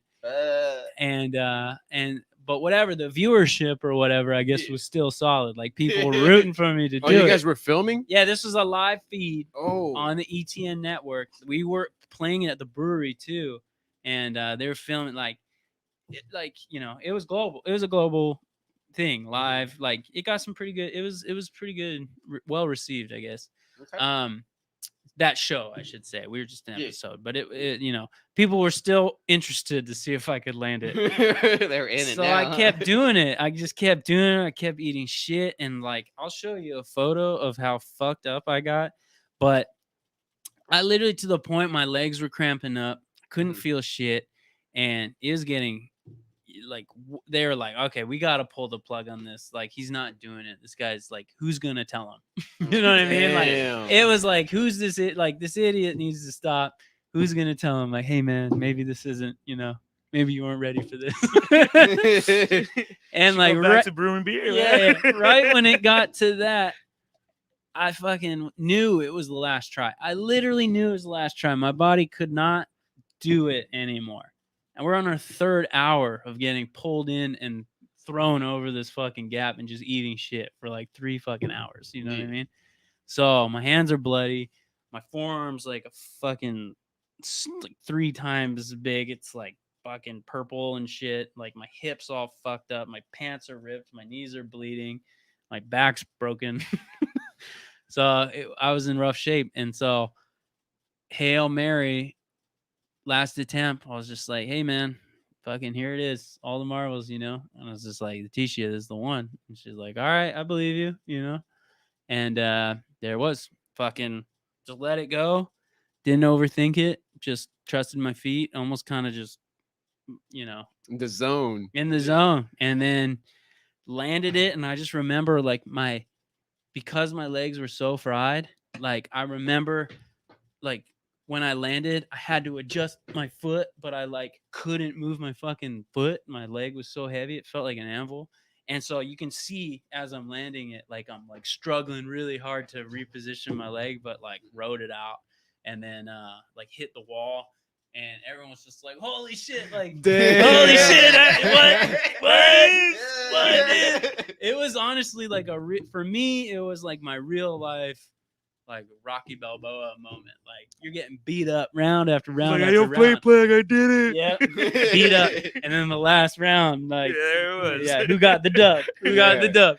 So I just waited till the gap got tired. exactly, that was the game plan. I'm just gonna keep getting punched in the face until he tires out. So I just remember like collapsing in the corner. It was a really surreal moment, and like everyone crowded over. You can see it in the video. It was cool, but man, I don't regret it at all. I thought it was really cool. I didn't even know they ended up paying me. Like they gave everyone a check. Yeah. It was cool. It was like they paid me like $2,500 or something for the day. That's not bad. No, handed me a check right there. I was like, oh shit, okay. I didn't know I was getting paid. Like this is great. so That's so going then straight for the beer line. yeah, and then I remember that night we had Etnies was having a premiere at the brewery, and so I drove straight from the session after the doctor came and checked me out and was like, "Dude, you're so fucked up." I was like, "Yeah." I was like, "I know." I cleared that gap though, didn't Yeah, I? I got it though. So I drove straight to the brewery, and this is where I fucked up. I went and poured a beer to like, fuck it, celebrate, and I still have my ripped up pants, and everyone that was at the brewery was watching the live feed. So then they saw me come in. They're like, "Wait a minute, you were just fucking wait, what? You're like here now?" My hands were all bandaged up, and I'm with all the Etnies guys and watched the premiere and drinking a beer, and then I was like, all right, cool. Well, fuck, dude, I'm gonna go die at home now. And then as soon as I got home, my body was in such shock and like stress, I guess, like that. Pain, My stress. yeah, my it like resorted to like protect mode, and like the beer, even though I only had one, it totally rejected the beer, and I was puking all fucking night. I puked from the moment I got home at like 10:30, 11, and I puked until 7 in the morning. Like every 30 minutes, I had to keep drinking water just so I had something to puke up. Yeah. It was so heavy, dude. And then I remember taking those photos and posting on our Instagram, just being like, damn, dude, worked for that one, like trying to whatever make light of the situation. And then we had a bunch of people reach out to us like, you need to go to the fucking hospital, like. You're fucking crazy. No, that's gnarly, though. That's probably like the best way to end that transmission. Like after eating so much shit, you just kind of clear it. It's like the underdog moment where you just get your fucking championship. Like, that's gnarly, dude. Well, that'll be the perfect example of just what skating is. Yeah, Right, not just that, but like being tenacious on your craft. Like keep going after it. Like it's gonna happen. Yeah. You just gotta let it flow. Damn. Yeah, 100%. So I went straight back to work on Monday. I got Sunday off. Sunday off. I went right back to work on Monday, and I was like, "Fuck, dude, I'm fucked up. My back hurts. Arm's about to fall off. I'm trying to drag kegs around, but I was just like, whatever. I'm just fucked up. I'll be fine." And then all of a sudden, my back started really hurting. And Well, I mean, lifting kegs, I bet. yeah, and it was not going away though, and I like tried to ignore it. Stubborn, whatever. I don't like going to the hospital. I really don't. I don't think anyone. Well, does, not right? out here in the United States. Yeah. Hell no. Did you Yeah, wish you were in people die Canada at that there. moment? Probably. Yeah. Probably. I just so used to like not having insurance or just having shitty insurance that it's just like, you know what I mean? I think we all are, right? Like, is Facts. there such thing as good insurance? I really want to know this. Like, is there anything less than a $10,000 deductible? That's what I want to know. Like, dude, if I could have a vet cover it, like, I'd rather go to a vet. I'll go to an animal hospital. I don't give a fuck. Yeah, put me in the cage next to the chicken. I don't care. Straight up, dude. So that's kind of where I was just like, ever since I moved here, I was like, yeah, I just don't have insurance. Like, I just, you got to deal with it. You break a wrist, you fucking either fly back to Canada or you wrap that shit up and hope for the best, I mean, TJ is like 50 miles away. So Yeah, you always got that. I wasn't well versed with the TJ option at the time. You know what I mean? Meanwhile, it's like you know, I don't even know if I had a working visa yet on some of those ones. So it was like I didn't, you know, I was a fucking kid. You know, One I didn't know of that us, until later. One of us. Yeah. we were the northern Mexico. Yeah. I was His name's like, not Jordan, it's Jordan. yeah. You say that real nice, dude. I'm not even gonna repeat it because I'll butcher the shit out of it. But you say that really nice. But yeah, I went back and then the pain started setting in, like sciatica like symptoms. My leg, dude, it was just I couldn't fucking sleep. I was just uncomfortable. My back was all just fucking tight, and I thought I just had pinched nerves or something, and I ignored it forever. And then Those discs. I went to my chiropractor, yeah, and he happened to have an X-ray machine. He's like, "Well, jump in the X-ray and let's see what's up." And he brought it up, and he's like, "Oh yeah, you fucking broke your L5 vertebrae. L4 is cracked too." He's like, "There's a compression fracture there, but it's healed out of place, so there's nothing really you can do about it now." You know what I mean? And I was like, "Well, that makes a lot of sense." So just went and fucking Googled, YouTubed some yoga like stretches and shit, and then started stretching it out, and it totally worked. But yeah, to this day, I mean, that's just the way it healed up. So it comes and goes. It's a reoccurring. Yeah, I mean, injury, yeah, you you know? still need a couple therapy sessions here and there. I mean, you could always somewhat realign it, but the way that your muscles healed probably kind of like pull it back into that same place. Yeah. Like if I don't stay on it and stretch a bunch, and it tightens up, like I get right back in that same place. So yeah, I just gotta stay on top of it. Hey, there's an opportunity to, you know, self-care right there. Don't neglect it, you know. Hey Vic, Yep. what could someone do in that situation? Because you studied for this, right? Yeah, dude. Yeah, I know a little bit about it. I know exactly what he's talking about. L4, L5. Yeah, like first you have to kind of start with the tailbone because that's like the foundation. So you gotta kind of realign the tailbone, work into the spine. But yeah, dude, a lot of therapy. But as I said, since it already healed, as soon as those muscles Start covering the yeah gaps. get restrained again, they're gonna pull it back into its old place. So it's an ongoing thing, dude. It's like therapy basically once a month, easy. Mm-hmm. Oh shit. Yeah, Um, damn. I actually got insurance this year, and I was gonna go because from October to about February, it started acting up again, like kind of crazy, and I was like, "Shit, So maybe when it's like colder temperatures. maybe, yeah, Mm. that could be it." Oh. I don't know. I'm not that smart, but it sounds. I'll run with that. Yeah, yeah. But I can deduce from this. cold, tight, retract. I get it. But so I actually went to my doctor and was like, "Hey, you know, like maybe I should go get an MRI. Check this out." So I sure enough got an MRI. They confirmed what I already knew.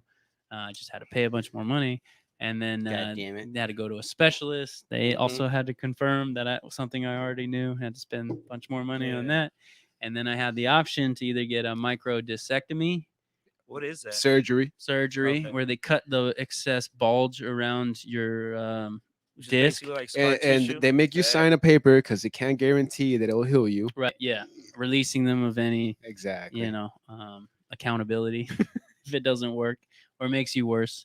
So then I went down the rabbit hole and started Googling that shit, microdiscectomy and like patients. And I just don't go on the internet. It's fucking, you're basically gonna die. And like, you end up, like, WebMD, huh? Yeah. It's a terrible idea. Like, Sounds like nothing but bad news. the bad fucking news. So it scared me out of that option altogether. But then there was also you could get these steroid injections. Like I don't know if they're cortisone shots, but they're like steroid injections that basically alleviated the pain and just made it, you know, pretend it wasn't there. You know what I mean? Mhm. But then Oh, that damn. that kind of scared me because it's like, cool. Well, I'm just gonna if I know myself, if I feel fine, then I'm just gonna go jump down some shit again and fuck it up even more, and then I'm gonna be really fucked when it wears off. So I was like, nah, I'm actually gonna like try to be responsible and like try to stretch it out and actually like, you know, Do some yoga. take care of myself for Yeah. once. Yeah. And yeah, it fucking worked. So there you go. Damn, now that you're talking about shots, like I remember I hear these like commercials on the radio. I think Tony Gwynn Jr. talks about this. It's like those fuck, I can't remember what they're called. Whatever For the athletes? what the fetuses are, dude. Like when they give abortions, like what Stem the cells. stem cells. Oh, yeah, yeah. yeah, they do stem cells shots, and then I Mhm. think they help like recover like certain Oh. parts of your tissue also. Big time. If you guys get a chance, check out. I think Steve-O and Danny Way just posted about it. They're in Colombia with I forget what the place is, but it's the leading stem cell research and hospital like surgery center in the world. Mm. And Danny Way just like I guess he just took the record for the most stem cells received in one sitting from a human being's ever had. Jesus Wow. Christ. Yeah, so he got like 300 million stem cell injections. Like Holy like shit. I don't know how many is in a vial, but he got like 300 million or something around that. But check it out. But yeah, I mean, that guy's been through. He's fucked up he's Yeah. broken every bone known. I'm sure, Yep. And so more. and more. So like, it's got to work. You know what I mean? It's got to work. I just think in the U.S. it's like considered experimental still. So like, no one covers it. You know what I mean? Well, experimental because the pharmaceuticals don't really want to have like a one solution. Well, Well, everything. yeah, can that bank would out of kill pretty everything, much. They don't want to help you.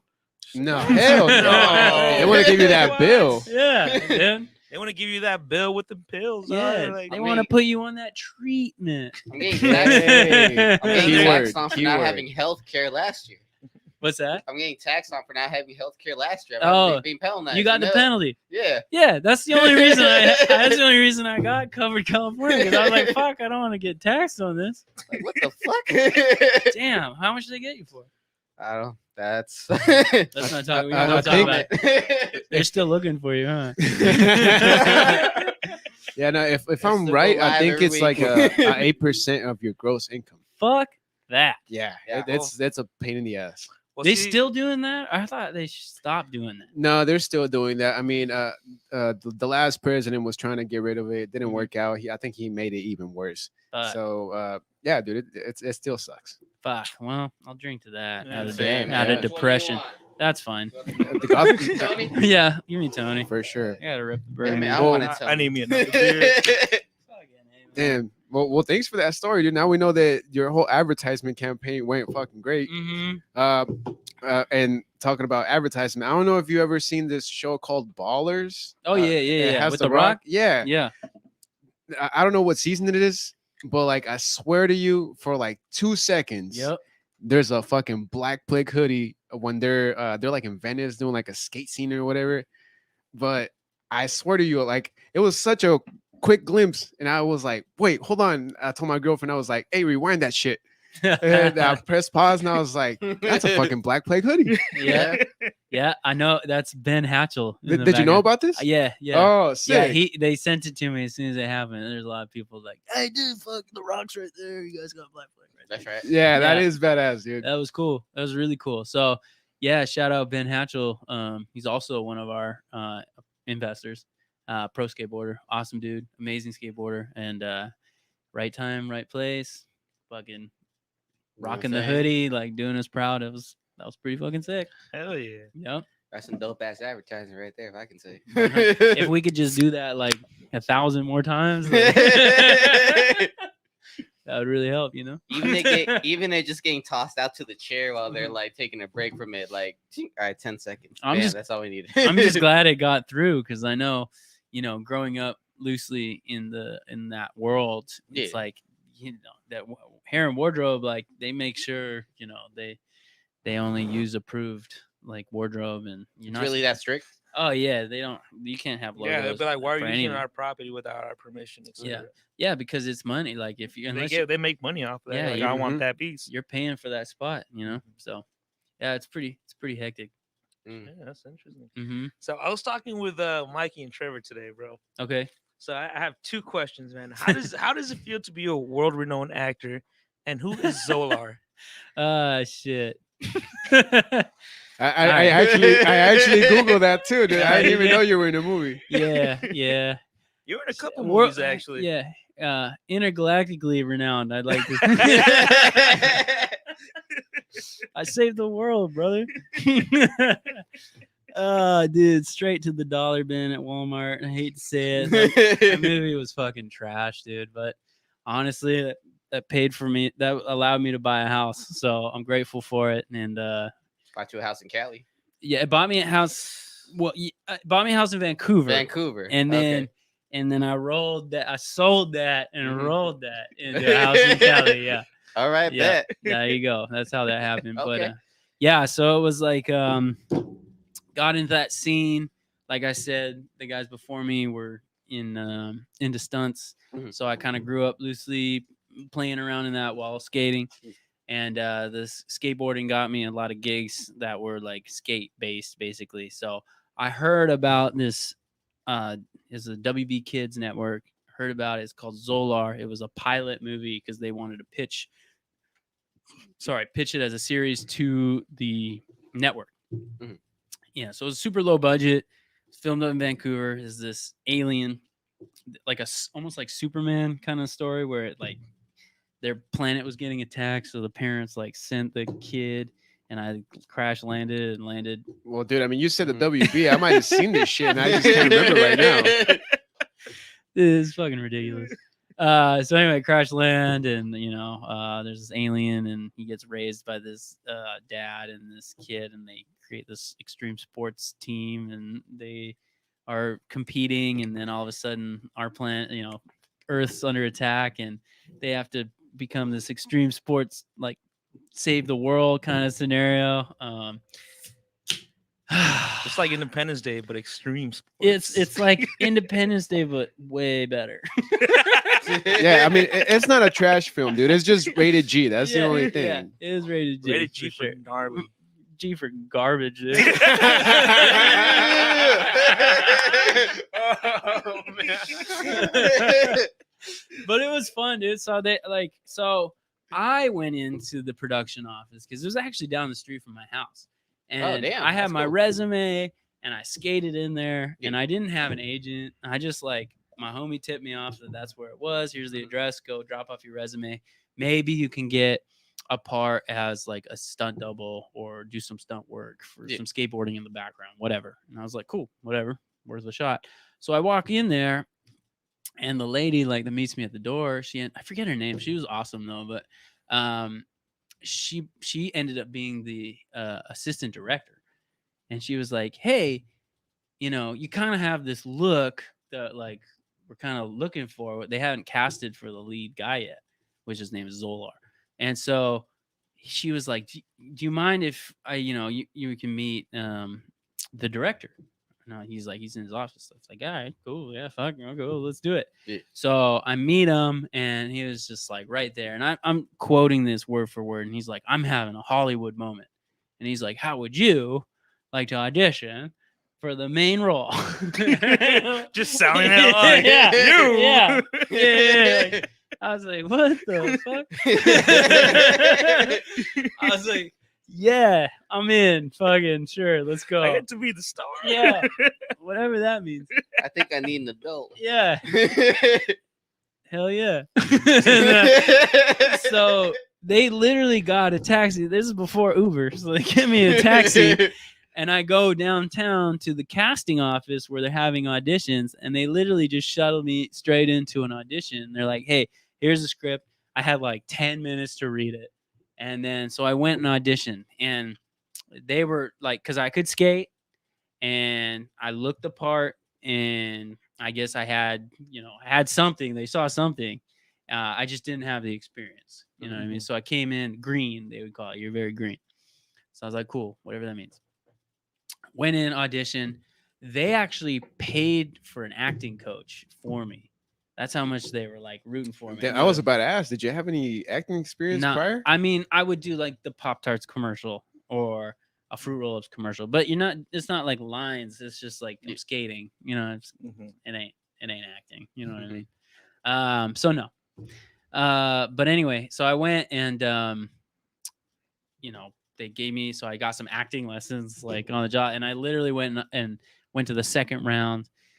they kept getting me some acting skill. I guess I blew it, but they kind of were still rooting for me. And then I got like they called me for the final round. There was like 2 other people, so there's like one of the 3 of us was gonna get it. And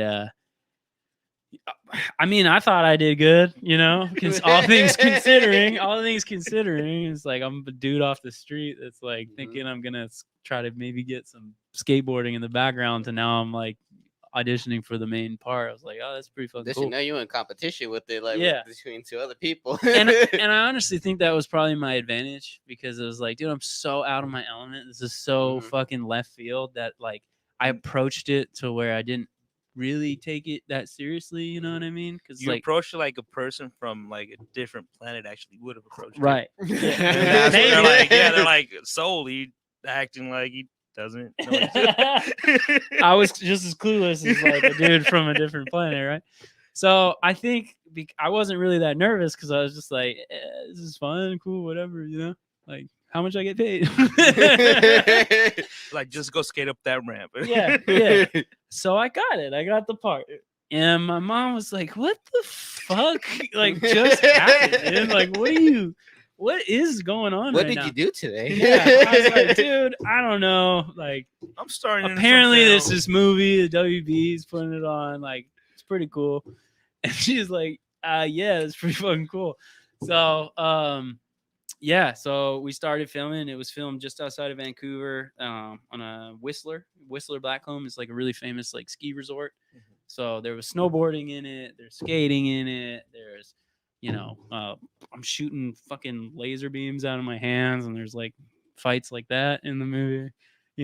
Really low budge, but it was fun. So I had to put these prosthetics on every morning at 3:30 in the morning. I had to be on set. And it took over 4 hours to apply the shit. So it was like a latex kind of foam head, and then they put like this mask, and then I had these like really weird like dildo looking fingers, like mitts, you know what I mean? And my ears were like duck feet. They look like, and I was bald, and I had this like I was blue, and I had these huge contact lenses that they had to like put in my eyes, and it was so hard to put in because I don't wear glasses or contacts, so it was like super awkward. But they like constantly blinking, like, they were fucking huge, man. Like it was like putting silver dollars in your eyeballs. Like it was so uncomfortable. And then they'd airbrush, the Everything, texture. yeah. Yeah, so you look like you went in green, you came out blue. Straight up. So so I went in Canadian and I came out intergalactic. But it was 4 hours right out of the shoot, and then we had to go to set, and the set would go for like easily 12 hours in a day, so it's like these days are fucking crazy long. And it was only they filmed for like a month, but my part was probably about 17 days of filming.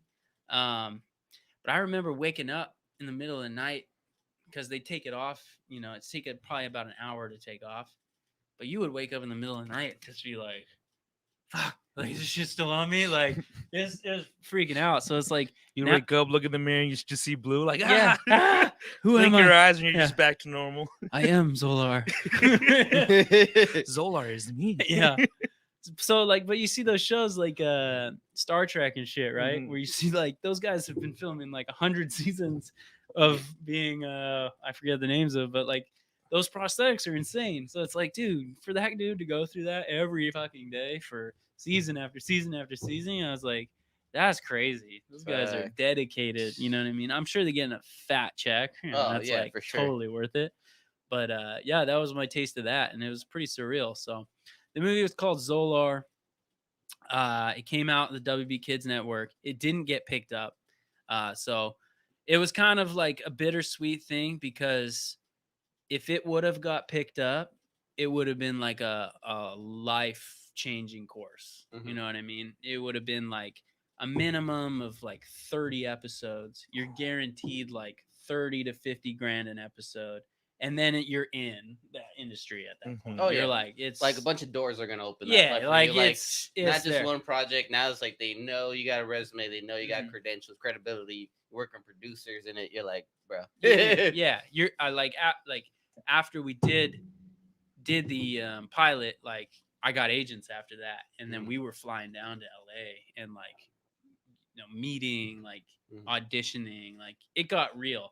And that's the part where it kind of got weird too, because I was like, dude, like, I bet, bro. I just met you, bros. I don't even know what you guys are all about. Now you're fucking slinging me. I felt like a hooker, like, you know what I mean? Like, Oh yeah, like, the industry is kind of like that. yeah. You felt you just You gotta send an address to your phone. Yeah. I'm only as good as the money I make them. You know what I mean? And they, if I'm not working and guaranteeing them a check, and they'll find the next person. But I mean, that's just business. It's fine. But like as a kid, still, like, because I was like, I was 18. I was still 18 when I was doing that. So, and it's not like my parents were coming with me or I had this support group coming with me. It was pretty like, we got it from here, Have you seen the Spanish version of Solar? No, is it any good? It couldn't be worse than Did the you original. see the Spanish version of Solar? It's a little bit better, I think. Yo, you watch Yeah. it? You're not fucking with me. It exists. No, yeah, it does. Dude, it does. How you feel about that, Jordan? Hey, now I gotta watch it. Well, was this when you were living in TJ? Yeah, dude, that's what I'm saying. Like, if it was from the WB, like, I'm pretty sure I watched it. Like, maybe like fuck, it was before Netflix. It was called like dude, fuck, I can't remember the name right now, but it was like Fox Kids, and then they turned into like this weird ass fucking channel. I can't fucking remember right now, but I mean, these Tony Hawk's kind of got me right now. All these But black fuck, dude. beards got me, bro. Dude, we got to see that Zolar. In Yeah, I Spanish gotta now. watch that shit. I'm telling you, Hey. anything you watch in Spanish is slightly better than English. I don't know why. Anime is better in Spanish than in English. Oh, and fuck yeah. and Jordan, I can't believe that I just heard that this is the first time that fitting the description actually works out in someone's favor. Hey, God damn. so when you were working for WB for Zolar, did you at least get to meet the frog? No, nah, I didn't get all that. Well, it was in Canada, bro. It was in Canada. Ah, true. Yeah, true. it is in Canada. I didn't. It was like I said, it was a pretty shoestring budget for like a pilot standpoint. I mean, you can tell, Right, it you can was- tell from the It effects. was like and hopefully shit. they pick this up, and that's when the real budget comes in. Straight up. So I mean, hindsight, thousands of these things are made every year to like pitch, and hopefully Right. there's something there. But that's not the only. I'm a pretty good pilot actor, apparently, because I did a couple more. I actually did another pilot with Jason Lee Oh shit! called Shred. This was years later, and Jason Lee. Is this Bruce Lee's kid? no, this was okay. Jason Lee from my were name talking is about Earl. earlier Earl. about My boss. Mallrats. Lee. My Oh. boss. Oh, Yeah, okay, you know, okay. Jason Lee. So this is after My Name is Earl. I think stopped already. So he was producing this pilot with Jack Black, and it was called Shred, and it was the John Johnsonson story, and it's this pro skateboarder in the '80s that was at the peak of his career, and he slammed and went and got a concussion, or like he went into a coma, and he wakes up 25 years later.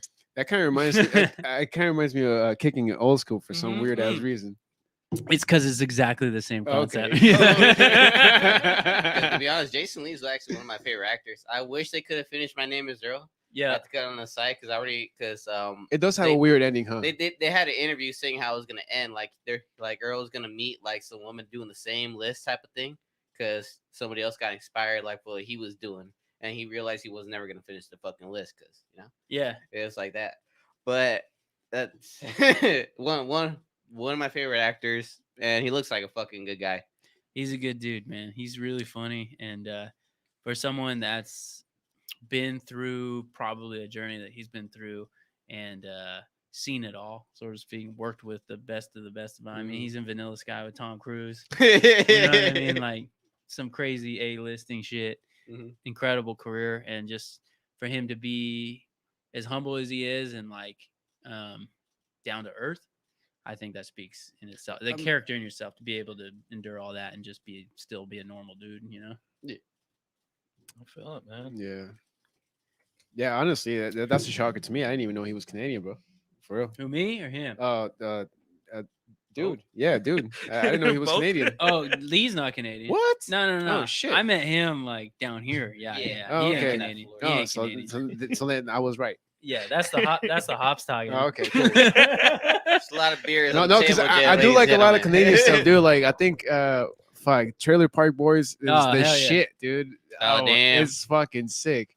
Canadians are been doing it. All right, Drake, Yeah. Drake, yeah, Justin Bieber, yeah. Canadian. Yeah, that's true. And Tory, that's Tory just Lanez. that's just Yeah. like in the last decade for real. Mhm. Yeah, I Tory think Lanez, Lil yeah. Yachty's from Canada too. Honestly, I he don't- I says don't he's know. from the 6th, so whatever.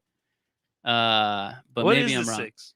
That's That's Toronto. that's Toronto. Ah, Yeah, I don't honestly. That's all I know. Why do they That's- call it 6? I don't That's fucking East know. Coast, dog. That ain't me. That ain't me. Dude, fucking legend. Jim Carrey, Yeah, exactly. Mike Mhm. Myers, Pamela Anderson. Dude, there's a pretty lengthy list that all kind of did it big in Hollywood. You know what I mean? Yeah. No, well, even then, like Canada, like their film is starting to Ryan change. Reynolds, Yeah, exactly. Ryan oh Reynolds. shit. Deadpool He's himself. Canadian. Yep, Vancouver. What? He's from Vancouver. Yeah, and then I've been watching this He's show. a Well, dope-ass treasure, I used to too. watch this show called Kim's Convenience. Is based out of Toronto, dude. Oh shit. Yeah, it's like this Korean family. Like I didn't even know there was Koreans in fucking Canada. Hey, that's a first for me. I gotta ask, because this is Canadian. French Canadians. Yep. What- What's the How- deal? Yeah. What's the, this What might do a is Jerry the fucking Seinfeld bill. deal? What's the deal with the French Canadians? That's a good question. I just man. gotta know, bro. Hey. South Park tried to describe it, But he's not from that side, bro. Nah, but I can tell you about French Canadians. So this is how it was explained to me, and I have no bias, but it's they so they're from France originally, obviously. Oh shit. As a settlement in Canada. They still I don't know if they still are like feel like they're they're like France, but representatives in Canada. And then there's the That's rest. Quebec, right? Yeah, Quebec and the surrounding, but it's like Canada's language. It's not like English is the primary language. It's English and French. Oh, okay. So it's like a So- dual Yeah. primary language. So going in high school, it's like that you can go to French immersion, which is like it's like basically like in Mexico, like you Spanish and then Mhm. English if you want. I mean, Yeah. you could go to French immersion where you only go to school and you're In speaking French. in so French. you would have an option between like, all right, you want to go to French high school or Yeah. English high school? Straight up, type of thing. or you could take French as an elective, Mm. which that's. I mean, I suck at French. And I was about to ask, do you know any French? Nah, not a lick. But I'm on the West Coast, so there's no French going on where I'm Nope. from. It's like might as well be Seattle. You know what I mean? There's like no French going on. All the way so we have provinces, which is like the equivalent to a state. Mhm. Yeah. So we have British Columbia, Alberta, Saskatchewan, Manitoba, and then you kind of start getting into the French kind of zone. So you got Okay. half a fucking length of a country before French really becomes a thing. Yeah, you know and, what I basically mean? and I half just English, half noticed they're like French. out in Vancouver. Did they kind of have an accent? Like, do they say how book that? Oh yeah, 100%. Oh, okay, for Yeah, sure. yeah. I just hide mine really well. Oh, Nah, good. I just haven't. I've been here longer than I've been there. So when I go back home, it's like after I have a couple 2-3 brewskis, then the Canadian roots start It comes coming back back. out. Yeah, I'm yeah. gonna look back at this podcast and try to see if I can find like some accent sitting in there. yeah. You'll catch me if I get a little lazy with it. Then the A's come out. for I was sure. gonna say the A's. That's like the Did big you? thing. Did yeah. I say it already? Nah, well, maybe like one or two, but like that's like the big thing in Canada. Like it's like a boot and the A's. Oh yeah. Oh, the accent is crazy. It's crazy. Yeah, I love it. I fucking love it. But the craziest one is on the East Coast. So there's French, which is Quebec and the surrounding. But then there's the Far East, and it's like Newfoundland, and Newfies. I think. Would that be like they're- the South in the U.S.? I guess you could say that, but they're like more Irish. Like Oh shit, so it's heavy. yeah. So the Irish settlement was on the East Coast. It's like a fishing. It's like North Atlantic fishing community, and it's kind of like almost its own island. So we call them Newfies because it's just a big clusterfuck of like French, English, Irish accent. So they sound crazy. Like it's a whole nother language, and it's like, Damn. yeah, I didn't, yeah. I didn't even know Canadian could get crazier. Yeah. So I went on I did a coast to coast tour, and we ended up doing a demo in Newfoundland, and we call them Newfies. And dude, I've never heard an accent like that. Did you understand them at all? I can't even duplicate it. Like it's wild. Yeah. Yeah. More wild than the Boston accent. It's similar, but like Got him. the idea of it is like, wow, like is this natural? Or are you like really putting this on? It's like it's so gnarly that you feel like there's no way that this Like, is like do you really talk like that? You Yeah, fucking with me? exactly. That's kind of how you feel. Like, dude, you're fucking with me right now. Did your parents really talk to you like this too? So my buddy John Taylor back home, shout out John. He's like been one of my best friends since I was in like 3rd grade. But he does incredible accents, and he has a really good Newfie accent. So he's like, he has some friends, I guess, where the chick, they're just really like they're heavy drinkers. The culture's heavy drinking. They're fishermen, so it's like commercial fishermen. They're just raw dudes, raw Right. people. So he was like, dude, I heard the funniest thing is like my buddy and his wife were just going after it, and they were getting all hammered, and she just said, just trust in me, bye. And it was like, what? What the fuck? This is... And it meant like she was telling her to fuck her, like just trust in me, bye. And I was like, that was was a tin like put a fish in a tin or what's that?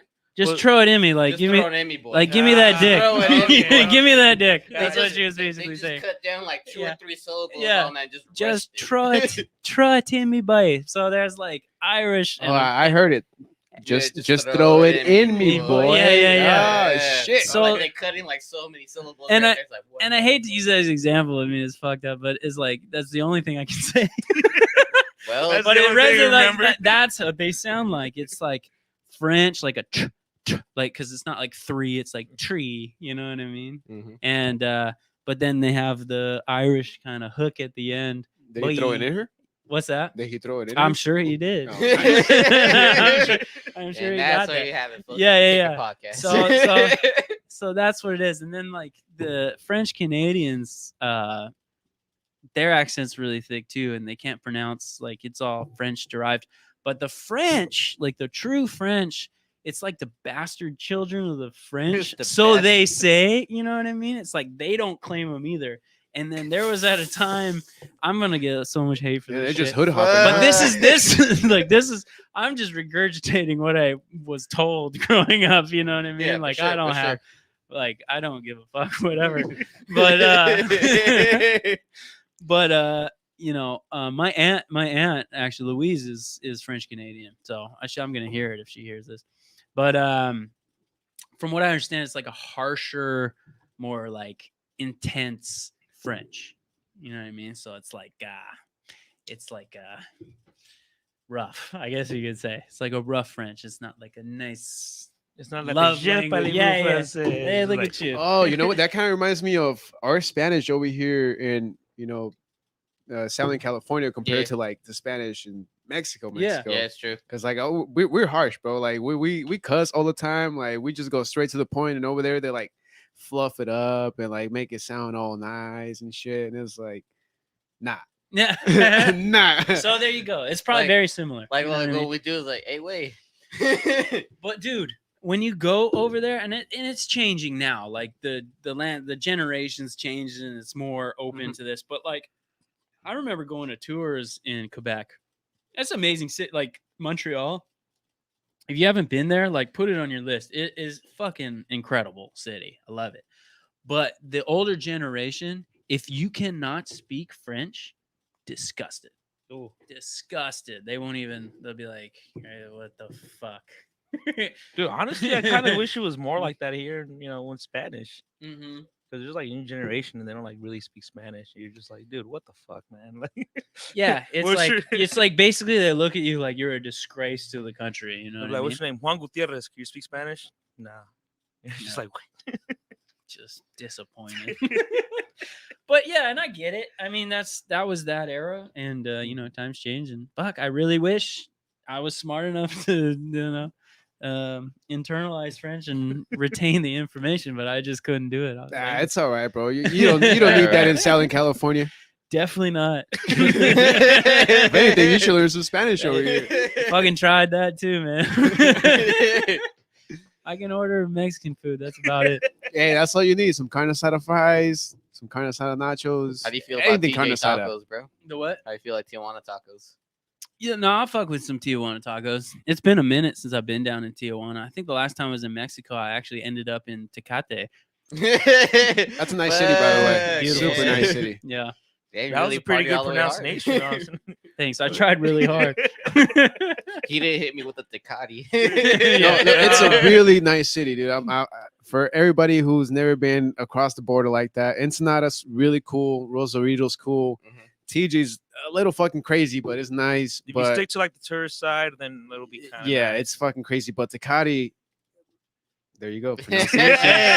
hey, that's the Dude. most American way right there. It's a nice town, This dude. guy's from TJ. It's so mellow. Like everything's just it's slow, dude. It's not TJ at all. Like I it's just heard. a slow tempo. Like I mean, you got the Tecate brewery right there. Yeah. Like everything, like the downtown is so cool, dude. Like everybody passes by down. They're like, oh hey, good evening. Nah, How you it's pretty doing? cool. I Like got some kin folks down there. yeah, man, so like- it's nothing that you'd expect, especially for a border town. But Mhm.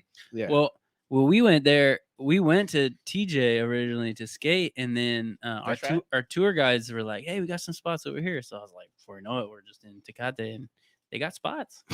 they got Jordan's spots. all like, see, yeah. They got spots, dude. I was stoked, but then they started realizing, like, shit, dude, I'm in Mexico right now. But I was like, shit, that's a day trip, I guess. I didn't know that before. That I was like, oh, I can just jump across the border here. That's cool. I'm down. hell yeah. No, I hope you go back to the border sometime soon, bro. I mean, I'll show you some breweries out there too. Maybe you guys can do a collab. Dude, the scene with breweries, craft breweries down there Oh, is popping. it's- now. It Fucking just beautiful. it jumped super hard just in the last 8 years. Mhm. I knew about this. I told a lot of people about this, and I wanted to get investors, man. I mean, No, it's true. Louis was with me when this was happening, and like 8 years later, boom, TJ, brewing capital of fucking Mexico. Is that's Yes, that's that's a a fucking claim fact. now. All but right. it was pretty hard to get them to like, like, hey, well, maybe we could do something. But most of them were just like, nah. No, Nah. I mean, when you're just some fucking weirdos like me and Louis, nobody wants to give you money. And as you said, dude, getting the capital, Man, I was willing to that's give the him main 50 thing. bucks I had, bro. I was like, hey, man. Hey, bro. Hey, there's just as many fucking weirdos that got a shit ton of money. I'll tell you that. That is true. I was just watching the scene from Staten Island Kings when he's go ahead and like walk that fool's like kids and shit. Remember Louis? I showed you. I was watching King that part. Staten Island. King Staten Island. That's what Yeah, it with was. that one That is Pete- that's a Pete good Davidson? movie. That's a Yeah, good Pete movie. yes. Davidson and He's Bill like, Burr. talk- That he's was a talking good to the movie. ex-wife like, so he sent you to walk the kids to school, right? Is it? Are you a weirdo? Oh, complete fucking weirdo. He's all trying to get out of it. He's like, all right, good. You're good. You're good. That was All a right, really I trust you. You're like, fuck. totally backfired, man.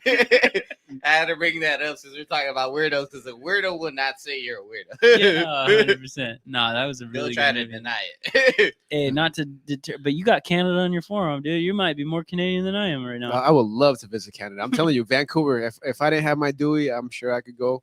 But hey, one day. Ah, you One got day. the Dewey. Yeah, the Dewey, eh? We want to Hey. talk about that? No, not really. All right. It's all right. No, but I mean, on hindsight, I could definitely see Black Plague having its own little tap room in TJ.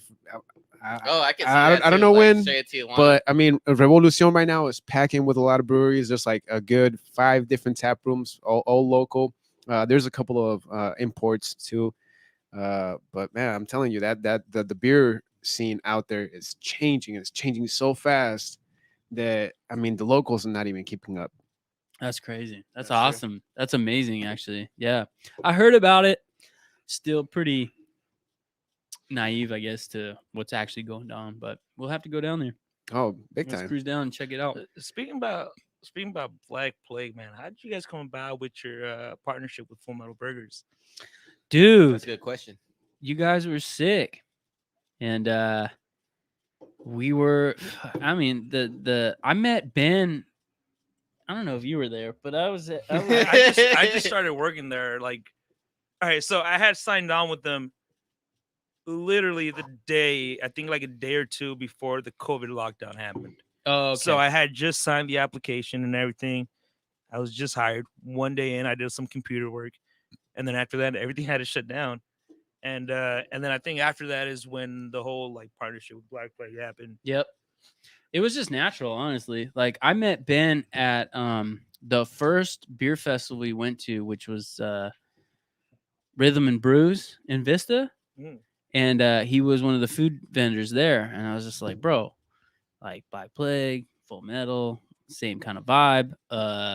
You're a cool dude. Like if you are looking for like breweries to pop up at, like keep us in mind kind of thing. Mm-hmm. Mhm. And then sure enough, he started getting on our rotation list as far as like because we were rotating pre-COVID, we were rotating.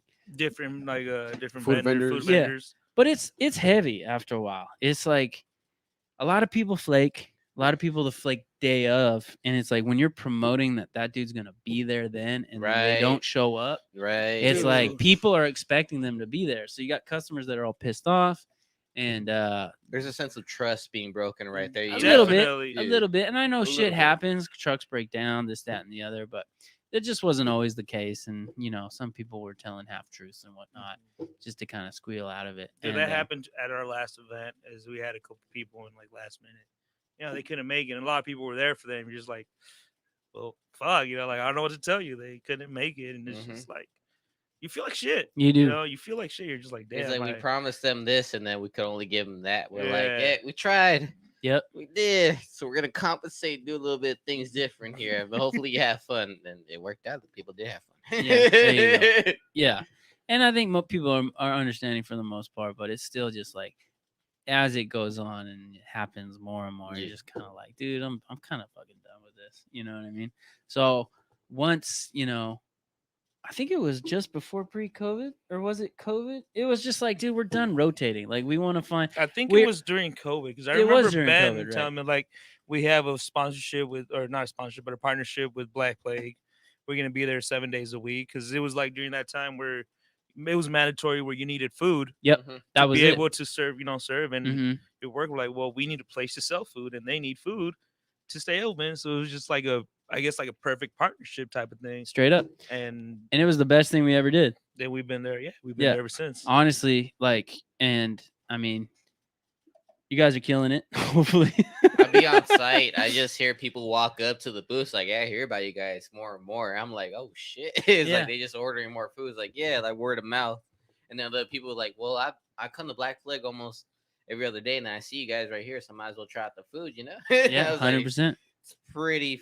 It looks like a good business relationship. Like it's so fucking organic, like it was meant to be. Yeah, 100%. And the branding's like, it's Fucking like Black Plague, Full Metal. and but just the way Full Metal Burger with the pentagram and just the whole branding, just the whole vibe, it meshes super well. And the clientele, it's like yeah, it couldn't be a better relationship in my opinion. So I mean, that's why we're working on our second tap room right now. And Full Metal Burger's like gonna be the kitchen, hopefully, if we can get past the fucking city and the landlord can sign the fucking lease, then we'll be off to the races. But you know what It's I mean? just a matter of time now. Just man. a matter of time. I got faith, brother. We got this. We But definitely do. wherever we end up. But exactly, super organic, just super good people.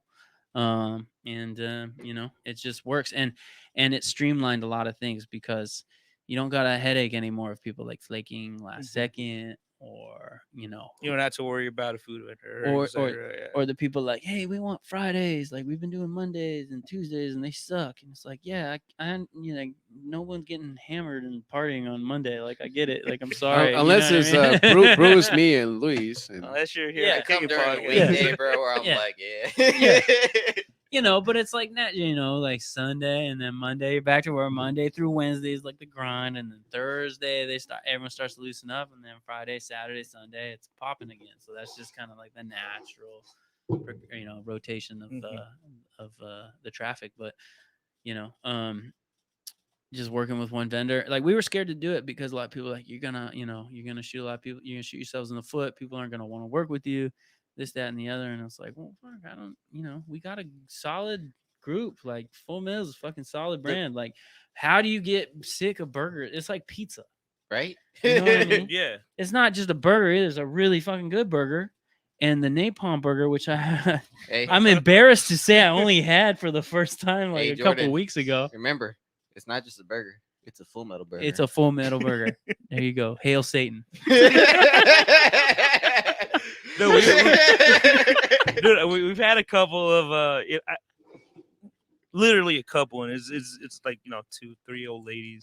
They're just like they get all scared because of the pentagram. Oh, for sure. It's just at that point where I'm just like, dude, just flip the fucking star just like that. Slightly, yeah. It's not a pentagram anymore. Is It's a that star what now. is Man, that it's what the like, star is hey- called? A pentagram? Yeah, when it's an upside down star, it's a pentagram. Can't you just do like the Star of David for them? or That's what something? everybody says. Like Only if they're Jewish. You Only if turn they're it, Jewish. and you're like, "Hey, Mazel Tov." Yeah. Hell yeah.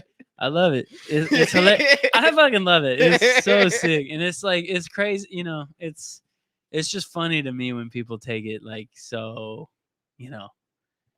personally, and like my faith, like just I'm like, bro, it's a fucking burger. Like, you just smear the fucking sauce in your fucking.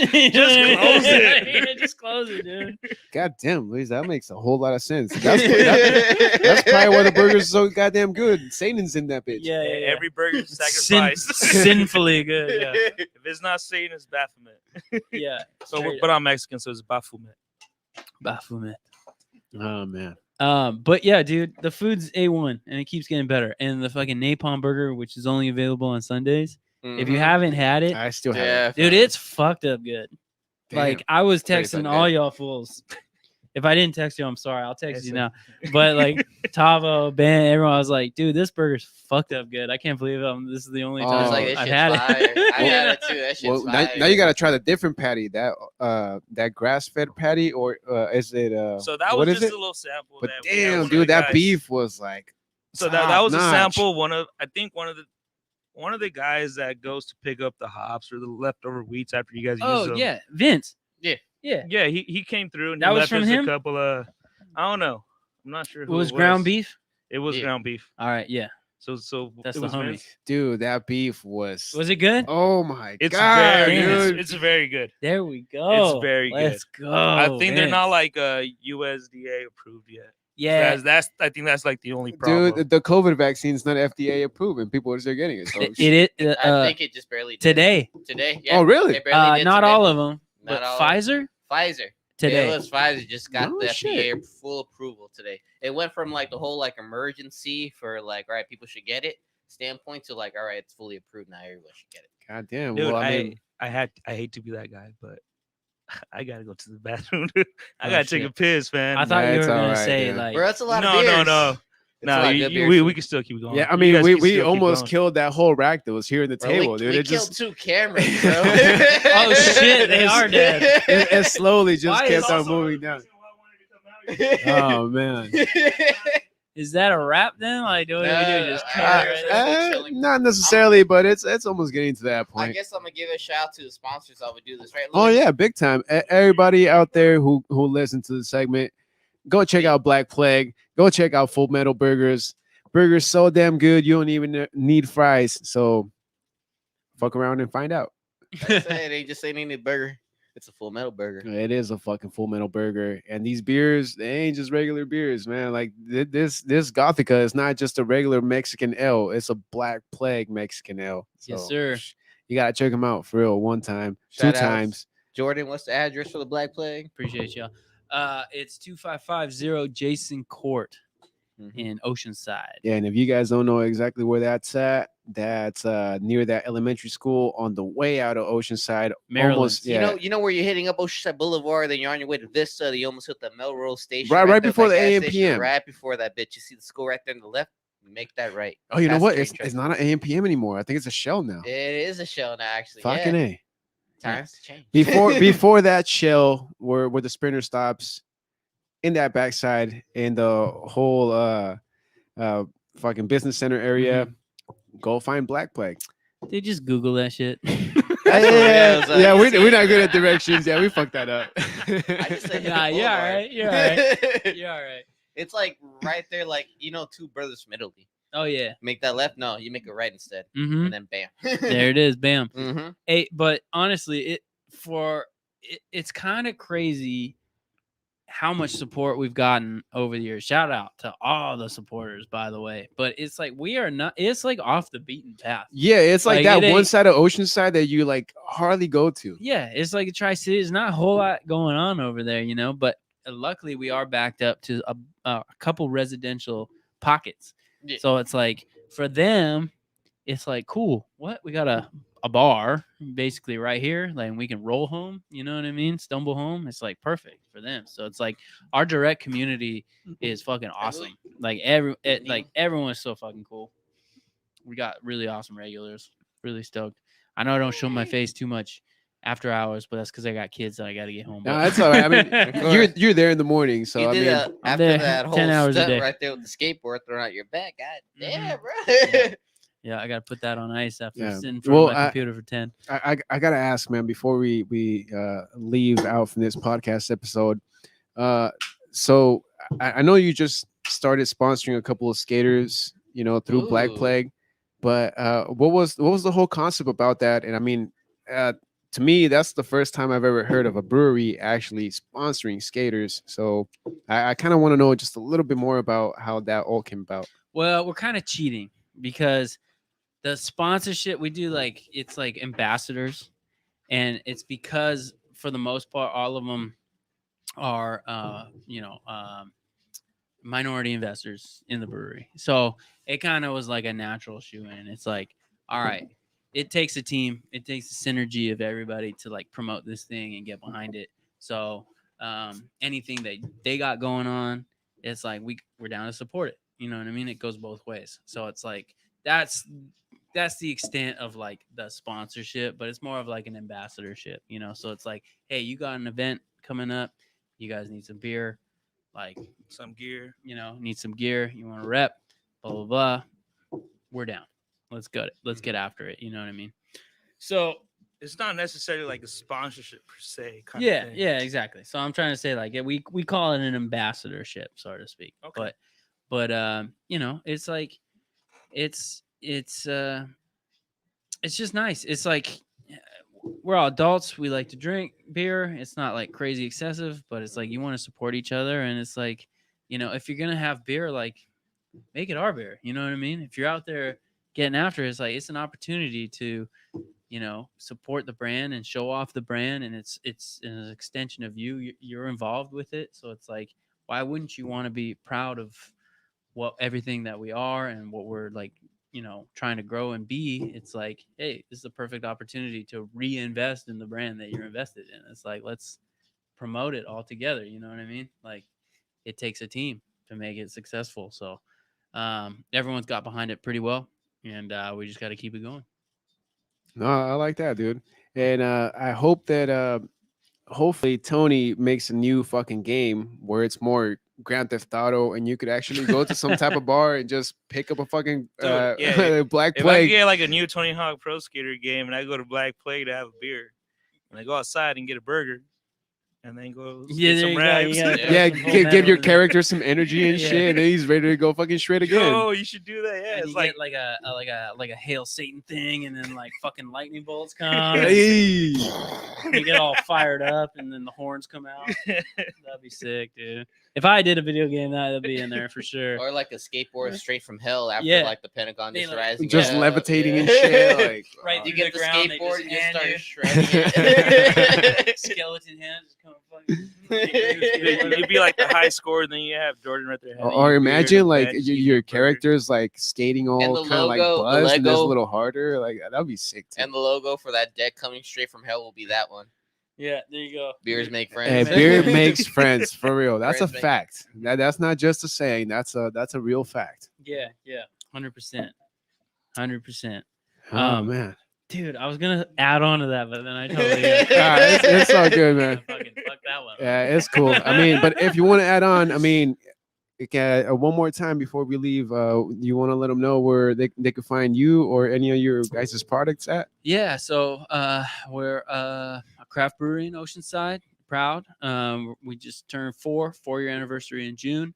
We're distributed through our distribution partners in Southern California, the state of Arizona, and soon to be in Nevada, Las Vegas, Lake Tahoe, and then Northern California, Sacramento, up to Redding and everything east. So, and then we do direct to consumer shipping through the state of California, Nevada, DC, and Alaska of all places. So Oh, wow. yeah. That's so, right. direct to consumer law, like state laws, are pretty.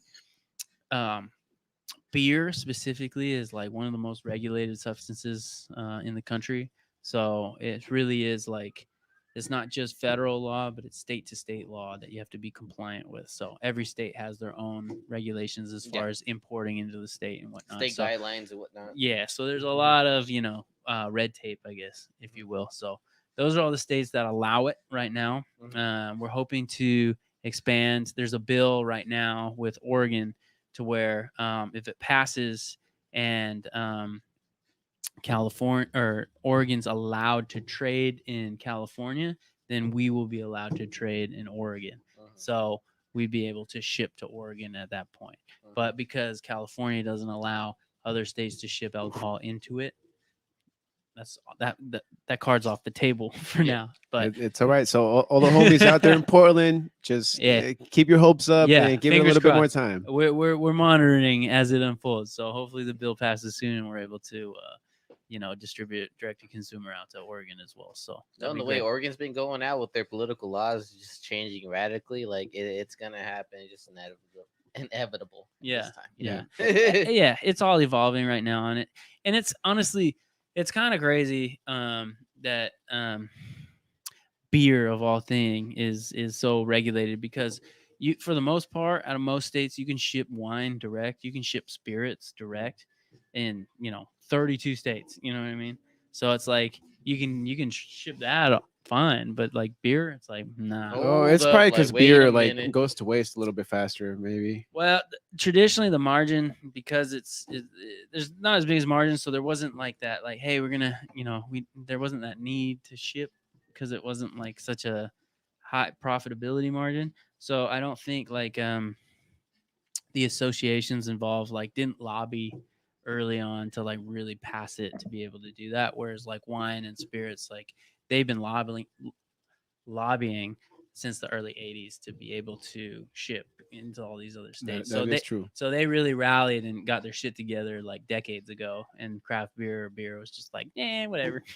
So now we're like late to the table, but we'll get there. For sure. Any social media tags you want to throw out there? Shit, yeah, just follow at Black Plague Brewing, and then if you give a shit about anything that's going on in my life, you can follow at Jordan Hoffart.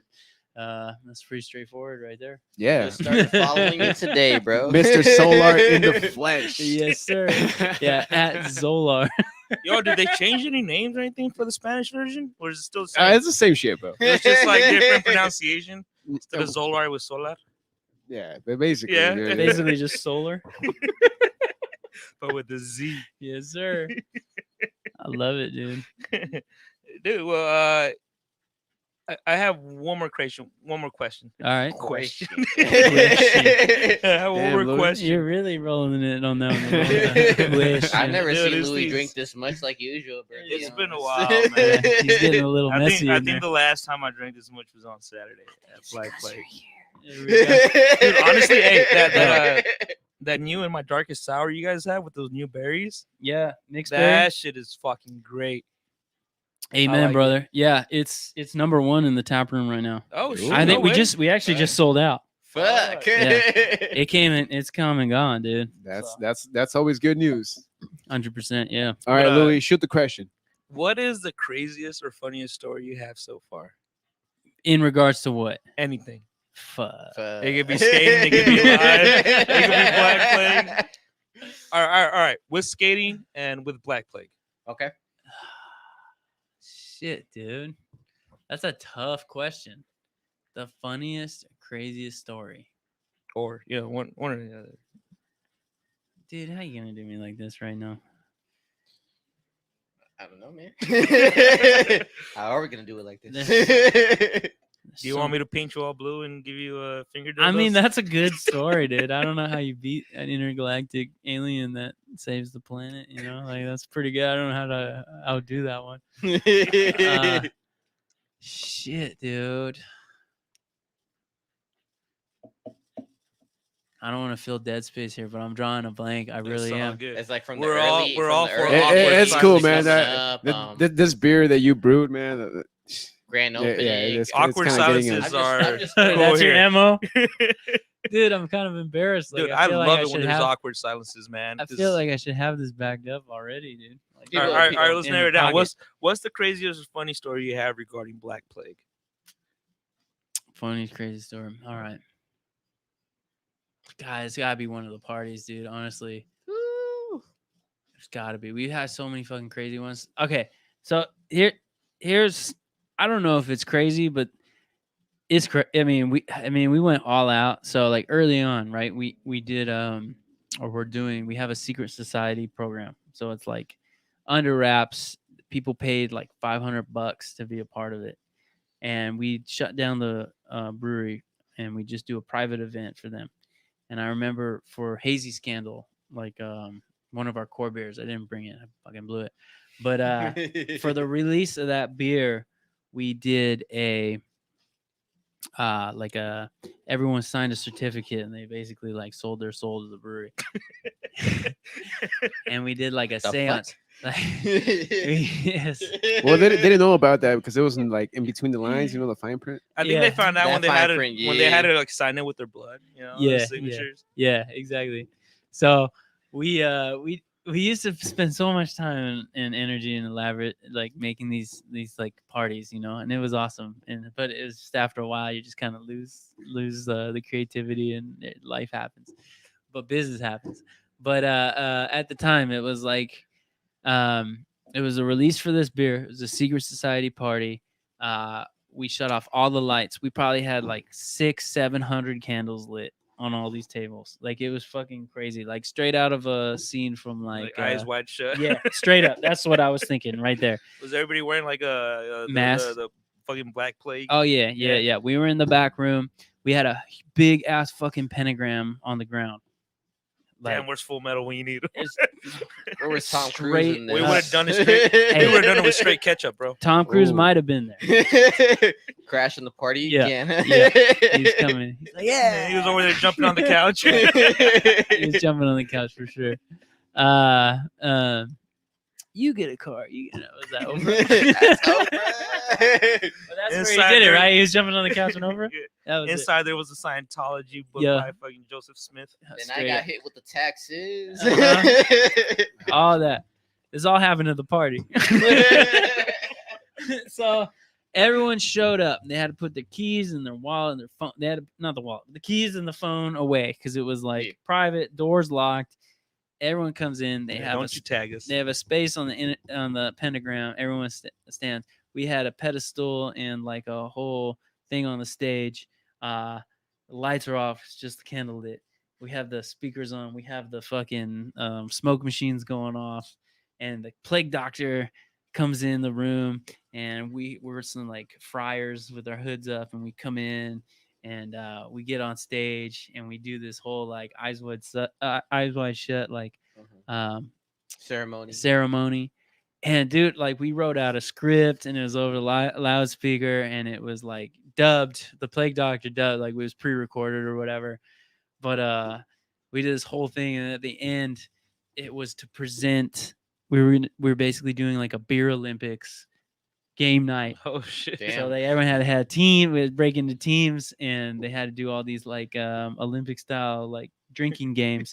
And we had a championship belt that we made that had like Black Plague and like some like a winning team won it for the MVP. We had this big trophy cup and everything.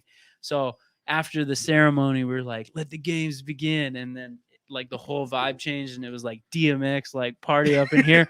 And we pull off the fire costumes, and we have fucking referee jerseys on with whistles, and it just turned into this crazy fucking fratish kind of party, you know. But like, it was everyone from 21 legally, and all the way up to like mid to late 40s. You know what I mean? Yeah. And everyone was partying together, and it was just like Nigel was there with his whole crew, and all our local supporters, and it was just really early on, and I don't even know if it was legal, to be honest with you, the way we did it down. There was like keg stands of like the world's longest flip cup and all these crazy events going on, and it was Did you just guys like, have beer pong? oh yeah, I mean, we had like fucking everything you could think of in the moon.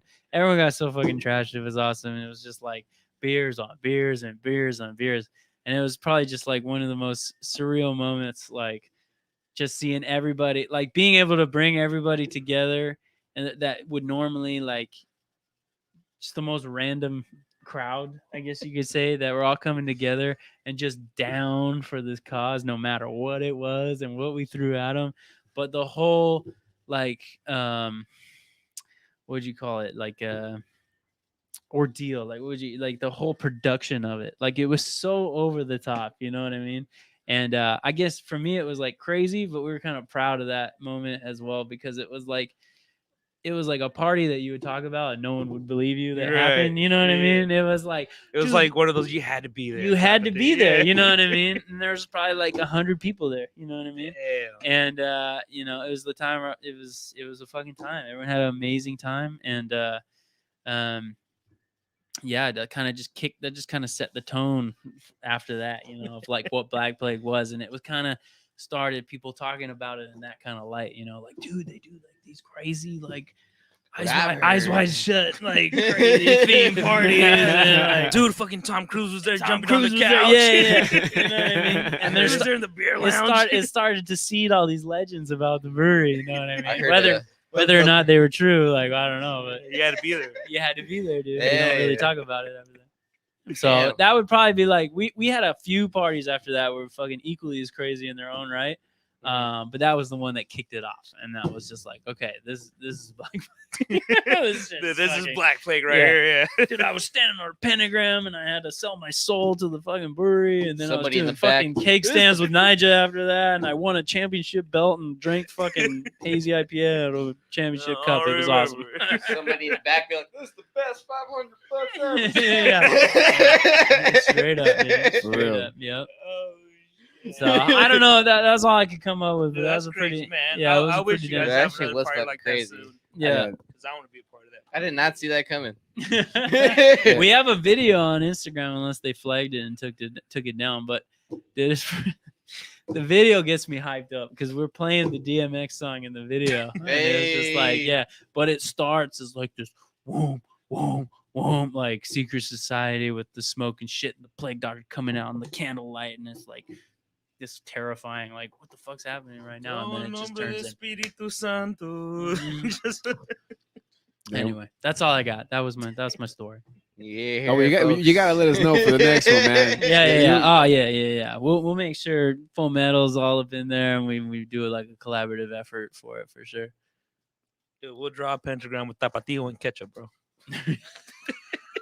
I was just waiting for the goat to come up. Oh, in the that's story. perfect. That's perfect in breakfast eggs, dude. Breakfast with some tapatio and ketchup. Mm. That's the way to go. There it And is. we'll sacrifice a goat and then make some birria. Yeah, Oh fuck yeah! Ooh, Oh, birria yeah. never goes wrong. Beat it, never goes wrong. we're gonna cook up the goat.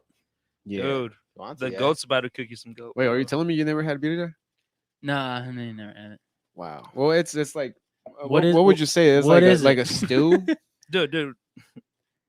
Once we get a brick and mortar, I'll make you some birria, bro. Okay, I'll make you some birria. It's like a stew, like can't like a goat stew. bro. It's similar to like chili Colorado, but with way more flavor. It'll change your Okay. life. Okay. Especially on some tacos with some cheese. Oh man. Yeah, you gotta have the tacos and cheese in there. I can't even go into it right now, dude. I'm starting to get hungry. There it is. It's that time for the fourth meal right now. Oh man. And I'm about to sacrifice this taco to Baphomet. Fuck. You gotta throw that on the menu, dude. It's a good name. Big time. man. Heck yeah. But dude, Jordan, thank you so much for coming through, man. We greatly appreciate it. Yeah, thank you, Jordan. For real. Thank you so much. Hey, Do any of you guys have any last thoughts? Any last shout outs? No thoughts at all besides this trying to get another Tony Hawk It's right there. dude. Birdhouse IPA. Right Yes, there sir. in front of us. Right We in got front of- plenty of beer. Yeah, you know what the funny thing is? The Tony Hops is the same color as your microphone right now, bro. It's calling Yeah, you. it is calling me, but I gotta wait till we're off of the air. But Jordan, thanks again, man. Thank you for bringing this great beer for us tonight. And man, we wish you nothing but more success Yeah, for in these next couple of years. I appreciate the stories. I appreciate the content you brought to the table. I appreciate you as a human being, that all you accomplished, and still keep yourself as your own like genuine human being, no matter who you met. Because with other people that go like into different industries, like how it changes them. Mhm. Like for I could say like the worst, but they could say it better for them. But at this point, you're telling me you always kept it real from the jump start, and like you appreciate everything that came along, and you appreciate all the people and all the business partners that came along and make the dream happen. Yeah. Good grass, man. Hey, Hey, appreciate that. That's the takes a Canadian lot of in him. balls. Yeah. That Yeah. takes a lot of balls right Hey, there, bro. Got it from my mama. Shout out to all the mothers right Yeah. there. I love you, mom. Love you, mom. Love you, 100%. Mom. Yes, sir. Yeah, man. Thanks again for stopping by, and I hope you actually enjoyed hanging out with us over Oh, here at the Kick It 100%. Podcast. Yeah, dude. It was awesome. I'll be sleeping right now, so Dude, It's way more that's fun. what I was wondering, man. I was looking at this. I was like, man, this guy's probably gonna be back by like in the morning. He's tired, bro. man. He started at 5 a.m, and he'll probably do it again tomorrow. hey, we're all good. Nah, I'm gonna skip tomorrow for sure. I ain't got nothing but a AP meeting in the morning. I gotta go with how much money I owe people tomorrow morning. That AP stands for I puto. Hey, It's not even for gonna be in real. person. He's gonna be doing a Zoom and shit. A laptop on the bed. I'm like, all right, guys. Let's get after it. All right, Victor, Bruce, do you guys have any last thoughts? Just that beer, dude.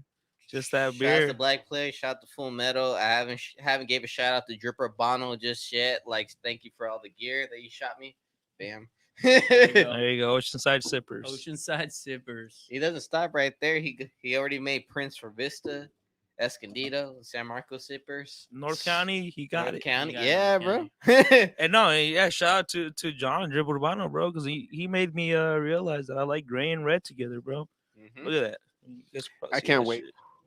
shit. Drip Urbano, which just means urban drip, but Urbano is in Spanish. Yep, it's one of our sponsors right there. Fuck Officially, unofficially, like the way we say is the Kick It Podcast is unofficially, officially North County Podcast. Yeah, we definitely gotta teach you a little bit of Spanish, Jordan. All For right. sure. We definitely got to hit Mexico. Yeah, we'll do a couple more beers. So and from then now we'll on, your start name is the- Jordan. It's Jordan. Jordan. I still call you Jordan. That works too. I thought it was Horden. Yeah, Jordan. Yeah, Jordan. Yeah, I guess it's Horden. it's like La Jolla, right? It's fucking same shit. The J is silent. Fucking A. All right, fellas. I With that appreciate being y'all. said, ladies and gentlemen, thank you for tuning in for another night here at the Kick It Podcast. This is Monday night. We're gonna go on for another one on Wednesday. Keep in mind, this is the final episode coming up for this season coming up here. I say it's the last season. It's not gonna be the last season. We just got more works to come up with. Hey man, fuck around. We'll do some camera work. Fuck around. We'll do some music work. Fuck around. We'll get more connections. Fuck around. We'll bring more people like Jordan right here, bringing more genuine connects. Boom, bada bing. What the fuck else you want from me? I say, hey yo, thanks. We appreciate every fan and follower that we do have. I appreciate the likes on Facebook, on Instagram, on YouTube, on Twitch, wherever you can find us. Hell, I don't even know how some of these people find us in Europe sometimes. Hey, you can catch us on our OnlyFans, and we're not gonna get banned because we ain't giving you no porn. Yeah. Not until October comes around. That sexual content from Louis is going away. I told you to buy it at cheap price.